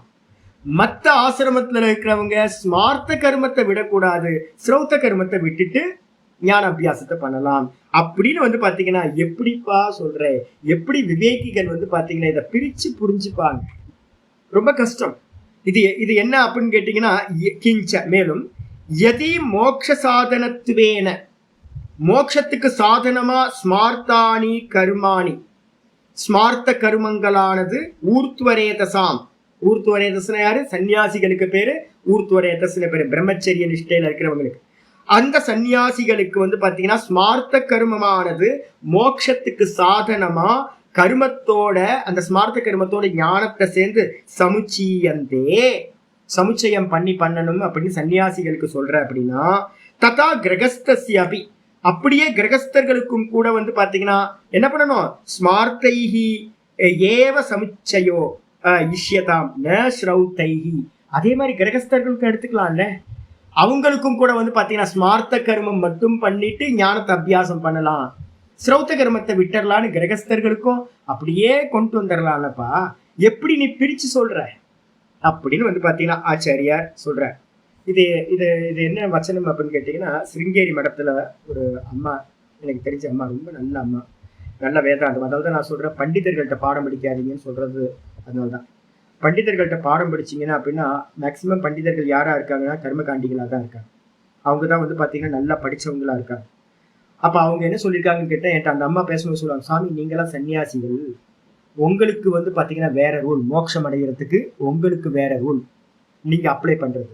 நாங்க வந்து பாத்தீங்கன்னா கிரகஸ்தர்கள், எங்களுக்கு வந்து பாத்தீங்கன்னா வேற ரூல் சாமி அப்படின்னு. நான் சொல்லுவேன், நம்ம இருக்கிறது மோட்சம்ன்றது ஒரே ஐட்டம் தாமா, அதுக்கு போற பாதை வந்து இப்ப கிரிபிரதட்சணை வரணும், கிரிபிரதட்சணை வரணும் அப்படின்னா அதுக்கு வந்து பாத்தீங்கன்னா கிரகஸ்தர்களுக்கு தனி ரோடு, இல்ல வந்து பாத்தீங்கன்னா சன்னியாசிகளுக்கு தனி ரோட்லாம் இல்லைம்மா, ஒரே ரூட்ல தான் போகணும். மோட்சத்துக்கான மார்க்கம் வந்து பாத்தீங்கன்னா ரொம்ப கிளியரா சொல்லியிருக்கு. ஒரே மார்க்கம், நீங்க கிரகஸ்தனா இருங்க, வானப்பிரஸ்தனா இருங்க, பிரம்மச்சரியா இருங்க, எப்படி வேணா இருந்துக்கணும், வேற வேற ரூட்டுலாம் இல்லை. என்னது ரூட்டு? ஒரே ரூட்டு. என்னது? முதல்ல கர்மம், 2வது சாஸ்திரிய கர்மம், அதுக்கப்புறம் 3வது கர்மயோகம், அதுக்கப்புறம் 4வது கர்ம தியாகம், அதுக்கப்புறம் 5வது சிரவணம், அதுக்கப்புறம் மனனம், அதுக்கப்புறம் நிதித்தியாசனம், ஆத்மானுபூதி. நீங்க எங்க வேணா இருந்து, நீங்க எங்க இருக்கீங்களோ இந்த பேட்டர்ன்ல தான் நீங்க போய் மோட்சத்தை அடையணும். இதுல வந்து பாத்தீங்கன்னா பிரம்மச்சாரியா இருக்கலாம், அவரும் கூட இந்த பாதையில தான் போய் ஆகணும். கிரகஸ்தனா இருக்கலாம், நீங்களும் அப்படிதான், வேற சாய்ஸ் இல்லவே இல்லை. சர்வ கர்ம சந்நியாசம் பண்ணிட்டு தான், எந்த கர்மத்தையும் பண்ணாம இருந்துகிட்டு தான் நீங்க வந்து அனுபூதி பண்ண முடியும். ஆனா ஞானத்துக்கு நான் சொல்லிட்டேன், ஞானத்துக்கு வந்து பார்த்தீங்கன்னா கிரகஸ்தாசிரமத்துல இருந்து ஞானத்தை எடுத்துக்கலாம். ஆனா நிஷ்டைக்கு போகணும் அப்படின்னா கிரகஸ்தாசிரமத்துல குடும்பத்தோட இருந்துகிட்டு கர்மத்தை பண்ணிக்கிட்டு சம்பவமே இல்லை. ஒரு 10 நிமிஷம் வந்து பாத்தீங்கன்னா மனசை வந்து விசிராந்தியா நான் ஸ்புரணத்துல நிக்க முடியாது. ட்ரை பண்ணி பாருங்க, முடியாது. சன்னியாசிகள், விவகாரத்துல இருக்கிற சன்னியாசிகள் கூட முடியாது. அப்ப விவகாரத்துல இருந்தா சன்னியாசியா இருக்கட்டும், கிரகஸ்தனா இருக்கட்டும், பிரம்மச்சாரியா இருக்கட்டும், எவனா இருந்தாலும் விவகாரத்துல ஒரு கர்மத்தை பண்ணிக்கிட்டு தான்ன்றது நிக்கிறதுன்றது முடியவே முடியாது. ஆனா நிறைய பேருக்கு என்னன்னு கேட்டீங்கன்னா, நம்ம கிரகஸ்தர் ஏதாவது வந்து பாத்தீங்கன்னா எக்ஸ்கியூஸ் கேட்டுக்கலாம். சுவாமிகிட்ட வந்து பாத்தீங்கன்னா மோட்சம் கொடுத்துருவார். சுவாமி நாங்க கிரகஸ்தனா இருக்கோம், எங்களுக்கு ஏதாவது அனுகிரகம் பண்ணுங்க அப்படின்னு சொன்னோன்னு பகவான் சரி நீங்க கர்மத்தை எல்லாம் பண்ணிக்கிட்டே நீங்க மோட்சம் அடைஞ்சிருங்கன்னு ஏதாவது பண்ணுவாரனா? பண்ண மாட்டேன். இதைதான் ஆச்சாரியர் இங்க கிளியர் பண்ணிக்கிட்டே வரார். நீங்க வந்து பாத்தீங்க அப்படின்னா என்ன சொல்றீங்க, சன்னியாசிகள் வந்து பாத்தீங்க அப்படின்னா சன்னியாசிகள், பிரம்மச்சாரிகள், வானப்பிரஸ்தர்கள் ஸ்மார்த்த கருமத்தை பண்ணிக்கிட்டு கூடவே ஞான அபியாசமும் பண்ணினாங்கன்னா மோட்சம் கிடைக்கும்னு அவங்க 3 பேரை பிரிக்கிறீங்க. அது அப்புறம் கிரகஸ்தர்கள் வந்து பாத்தீங்கன்னா ஸ்ரௌத்த கர்மம், அக்னிகோத்திரம் முதலியவைகளை பண்ணிக்கிட்டே ஞான அபியாசம் பண்ணா அவங்களுக்கு மோட்சம் கிடைக்கும்னு சொல்றீங்க. எப்படி இதை வந்து பாத்தீங்கன்னா பிரிச்சு தெரிஞ்சுக்கிறது? ஒருத்தருக்கு வந்து பாத்தீங்கன்னா சன்னியாசி வந்து ஸ்மார்த்த கர்மத்தோட பண்ணிக்கிட்டு இருக்கான், மோட்சம் அடைகிறானா, அதே விஷயத்த வந்து பாத்தீங்கன்னா கிரகஸ்தனும் பண்ணலாமே அப்படின்னு வந்து பாத்தீங்கன்னா கேட்கிற. அது மட்டும் இல்ல, ஸ்ரௌத்தைஹி ஸ்மார்த்தைஹி ச கிரகஸ்தஸ்ய ஏவ சமுச்சயோ மோக்ஷாய ஊர்த்வரேதசாம் து ஸ்மார்த்த கர்ம மாத்திர சமுச்சிதாத் ஞானாத் மோக்ஷ இது. உடனே பூர்வபக்ஷி திரும்ப கேட்கிறான், இந்த இவங்களுக்கு வந்து கிரகஸ்தர்களுக்கு வந்து பாத்தீங்க அப்படின்னா ஸ்ரௌத்த கர்மத்தையும் பண்ணணும், ஸ்மார்த்த கர்மத்தையோடு சேர்ந்து என்ன பண்ணணும், மோட்சத்துக்காக ஒர்க் பண்ணணும். ஆனா ஊர்த்வரேதஸ்ன்னு சொல்லக்கூடிய சன்னியாசிகளுக்கு என்ன பண்ணணும்னா ஸ்மார்த்த கர்ம மாத்திர சமுச்சிதான். சன்னியாசிகள் ஸ்மார்த்த கர்மத்தை மட்டும் பண்ணணும். கிரகஸ்தன் வந்து பாத்தீங்கன்னா ஸ்ரௌத்த கர்மத்தையும் ஸ்மார்த்த கர்மத்தையும் சேர்ந்து பண்ணணும், அப்பதான் மோட்சம் கிடைக்கும் அப்படின்னு இங்க இந்த விஷயம்லாம் இப்ப இதுல இருக்கு. சன்னியாசிகள் என்ன பண்ணுவாங்கன்னு கேட்டீங்கன்னா, உங்களுக்கு சன்னியாசிகளுக்கு வந்து பாத்தீங்கன்னா இந்த லாஸ்ட் கர்மா வந்து விரஜா ஹோமம்னு ஒரு பண்ற கர்மா இருக்கு. இந்த விரஜா ஹோமத்துல என்ன பண்ணுவாங்கன்னு கேட்டீங்கன்னா, அதுக்கு முன்னாடியே என்ன பண்ணுவாங்க, சன்னியாசம் கொடுக்கறதுக்கு மறுநாள் என்ன அந்த சோட்டி எடுத்துருவாங்க, இந்த யக்ஞோபவீதத்தை எடுத்துருவாங்க, அதுக்கப்புறம் குடுமியை எடுத்துருவாங்க. எடுத்துட்டாங்கன்னா அவனுக்கு கர்மா பண்றதுக்கு ரைட்ஸ் இல்லை. இப்ப சன்னியாசிகள்கிட்ட யார்ட்டையா போய் கேட்டீங்க அப்படின்னா சன்னியாசிகள் சொல்றாங்க, அக்னி கர்மம் நாங்க பண்ண மாட்டோம். சரி, அக்னி கர்மம் பண்ண மாட்டீங்க, ஆனா ஊர்ல இருக்கிற எல்லா கர்மத்தையும் பண்ணும். ஊர்ல இருக்க சன்னியாசிகள் எல்லாம் ஏகப்பட்ட கர்மத்தை பண்ணிட்டு இருக்கான், பெரிய பெரிய கர்மத்தை. கிரகஸ்தனாவது பரவாயில்ல, ஒரு குடும்பம். இந்த சன்னியாசிகளுக்கு வந்து பாத்தீங்கன்னா ஆசை, ரொம்ப ஆசை, எல்லாம் பெருசா கர்மத்திலேயே ஈடுபட்டுக்கிட்டு இருக்காரு. கேட்டா நாங்க ஃபயர் ரிச்சுவல் தானே நிஷேதம் பண்ணப்பட்டிருக்கு, ஃபயர் ரிச்சுவல் தான் ஸ்ரௌத்த கர்மம், நாங்க ஃபயர் ரிச்சுவல்லாம் எதுவும் பண்றது இல்லை. அப்போ வேற என்ன கர்மம் பண்றீங்க? ஸ்கூல் கட்டுறது, கும்பாபிஷேகம் பண்றது, ஊரா போய் வந்து பாத்தீங்கன்னா மெடிக்கல் கேம்ப் நடத்துறது, எந்தெந்த கர்மம் இருக்க சங்கல்பம் பண்ணிட்டு நிறைய எஜமானனா வேற யாரையாவது உட்கார வச்சு கர்மங்களை பண்றது, ஊர் ஃபுல்லா கர்மம், தேவையில்லாத விவகாரம், அதெல்லாம் என்னது, சேரிட்டி ஒர்க் எல்லாமே ஸ்மார்த்த கர்மம்னு பேரு. சன்னியாசிகள் என்ன புரிஞ்சுக்கிட்டாங்க இப்ப நடந்துகிட்டு இருக்கு அப்படின்னா, சன்னியாசிகளா இருக்கிறவங்க ஸ்ரௌத்த கர்மத்தை பண்ண வேணாம், அக்னி கர்மத்தை, ஆனா வந்து பாத்தீங்கன்னா ஸ்மார்த்த கர்மம் பண்ணிக்கிட்டே மோட்சத்தை அடையலான்னு நினைக்கிறாங்க.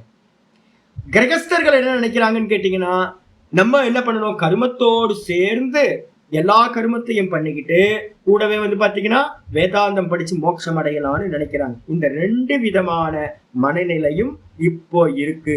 இத ஆச்சாரியர் என்ன பண்ண போறார், கண்டனம் பண்றார். பூர்வபக்ஷி ஒவ்வொன்னா சொல்லி வச்சிருக்கான். நாளைக்கு நம்ம இதை பத்தி இன்னும் விசாரம்.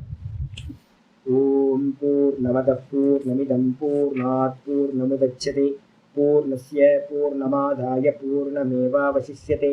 ஓம் சாந்தி சாந்தி சாந்தி. ஹரி ஓம் ஸ்ரீ குருभ्यो நமः. ஹரி ஓம். கீதா சாஸ்திரமிதம் புண்ணியம் யः படேத் பிரயதः புமான் விஷ்ணோ பதமவாப்னோதி பயசோகாதிவர்ஜிதः. கீதாத்யஜனசீலஸ்ய பிராணாயாமபரஸ்ய ச நைவ சந்தேஹி பாபானி பூர்வஜன்ம கிருதானி ச மலநிர்மோச்சனம் பும்சாம் ஜலஸ்நானம் தினே தினே சகிருத் கீதாம்பசி ஸ்நானம் சம்சாரமலநாசனம். கீதா சுகீதா கர்த்தவ்யா கிமன்யை சாஸ்திர விஸ்தரைஹி யா ஸ்வயம் பத்மநாபஸ்ய முகபத்மாத் வினிஸ்ருதா. பாரதாமிருத சர்வஸ்வம் விஷ்ணோ வக்த்ராத் வினிஸ்ருதம். கீதா கங்கோதகம் பீத்வா புனர்ஜன்ம ந வித்யதே. सर्वोपनिषदो गावः दुग्धा गोपालनन्दनः. पार्थो वत्ससुधीर्भोक्ता दुग्धं गीतामृतं महत्. ஏகம் சாஸ்திரம் தேவகி புத்திர கீதம் ஏகோ தேவோ தேவகி புத்திர ஏவ ஏகோ மந்திரஸ்தஸ்ய நாமானி யானி கர்மாப்யேகம் தஸ்ய தேவஸ்ய சேவா. இது ஸ்ரீமத் பகவத்கீதா மாஹாத்மியம் சம்பூர்ணம். ஓம் ஸ்ரீ கிருஷ்ணாய பரமாத்மனே நமः. ஸ்ரீ கிருஷ்ண கிருஷ்ண கிருஷ்ண. இது சாஸ்திரார்த்தம் கொஞ்சம் ஹெவியாக தான் இருக்கும். ஆனால் நான் உங்களுக்கு வந்து பார்த்தீங்கன்னா கீதா ஆரம்பிச்சிருச்சுனாவே உங்களுக்கு வந்து பார்த்தீங்கன்னா மெதுவாக கிளியராக புரியும். யாருக்கு முடியுமோ மனனம் பண்ணுறவங்க இதை பற்றிலாம் நல்லா தெரிஞ்சுக்கணும். என்ன டாபிக் ஒன்றும் இல்லை, என்னன்னு கேட்டிங்கன்னா நானாக நிற்கணும் அப்படின்னா எந்த கிரமம் பண்ணாலும் நிற்க முடியாது. நீங்களே ட்ரை பண்ணி பாருங்கள். நான் வந்து பார்த்தீங்கன்னா வெறும் ஸ்புரண மாத்திரமாக நிற்கணும்னு நீங்கள் முயற்சி பண்ணுங்க. இப்போவே கொஞ்ச நேரம் கழித்து ஃப்ரீ ஆகிட்டு நான் வந்து நான் சைத்தன்யம், வெறும் திரஷ்டா, நான் வந்து பார்த்தீங்கன்னா தேகம் இல்லை, மனசு இல்லை, புத்தி இல்லை அப்படின்ட்டு வந்து பார்த்தீங்கன்னா வெறும் ஸ்புரணமாக மனசு தாட் எதுவுமே ப்ரொஜெக்ஷன் ஆகாமல் வெறும் நானாக நிற்கிறதுக்கு ட்ரை பண்ணிங்கன்னா முடியாது. ஏன் அப்படின்னு கேட்டிங்கன்னா பால்காரன் வரானா, இல்லை பேப்பர்காரன் வரானா, இல்லை மெய்டு வந்தாங்களா, கதவை தட்டுவாங்க, மெய்டு வந்து 8:30 மணி 9 மணிக்கு. இப்போ நீங்கள் உட்காரும் போது தான் ஒவ்வொன்றா வரும். கொரியர் வருவான், ஃப்ளிப்கார்ட் வருவான், அமேசான் வருவான், ஒவ்வொருத்தனா வந்து பார்த்தீங்கன்னா போவான். அதுக்கப்புறம் ஃபோன் ரிங் அடிக்கும், ஏன்னா ஏகப்பட்ட பேர் வச்சுருக்கோம் கனெக்ஷன். அப்போ ஃபோன் வரும். அப்போ நீங்கள் நானா நிற்க முடியுமான்னு கேட்டிங்கன்னா நானா நிற்க முடியாது. சன்னியாசியும் நிற்க முடியாது, கிரகஸ்தன் நிற்க முடியாது. அதில் யாருக்காவது வந்து பார்த்தீங்கன்னா எக்ஸப்ஷன் ஏதாவது இருக்கா? சாமி நான் வந்து பார்த்தீங்கன்னா கிரகஸ்தன், அதெல்லாம் இல்லை. நீ கிரகஸ்தனாரு சன்னியாசியார் எதை வேணா இருந்துக்கும் இருக்கணும். நானா நிற்கணும்னா ரமணர் மாதிரி என்ன பண்ணணும், சர்வத்தையும் விட்டுட்டு வந்து பார்த்தீங்க அப்படின்னா நின்னாதான். எந்த ஒரு ஞானியா இருந்தாலும் குவாலிட்டி டைம் கொடுத்துருக்காங்க, வருஷங்களை கொடுத்து தானா நிற்கிறதுக்கு எல்லாத்தையும் விட்டுட்டு. அப்போ நம்ம என்ன நினச்சிக்கிட்டு இருக்கோம் அப்படின்னு கேட்டிங்கன்னா, என்ற ஒரு சிஷ்யர் இருக்கார், நம்ம சிஷ்யர் தான். சுவாமி நான் பாடம் கேட்கறதுக்கு முன்னாடி நினச்சேன், போகிற போக்கில் ஞானத்தையும் எடுத்துக்கலான்னு நினச்சேன் சுவாமி, மோட்சத்தையும் அடைஞ்சிடலான்னு. இப்போ வேதாந்தம் படிக்கும் போது தான் சுவாமி எனக்கு தெரியுது, எல்லாத்தையும் விட்டதுக்கு பிறகுதான் மோட்சம் கிடைக்கும் அப்படின்றது. அப்போ எல்லாத்தையும் வச்சுக்கிட்டு மோட்சம்ன்றது இங்கே இல்லை. ஏன்னா இது எல்லாம் பொய். இது எல்லாம் பொய்யையும் வச்சுக்கிட்டு ஒரு சத்தியத்தையும் அடைய முடியுமானா? முடியவே முடியாது.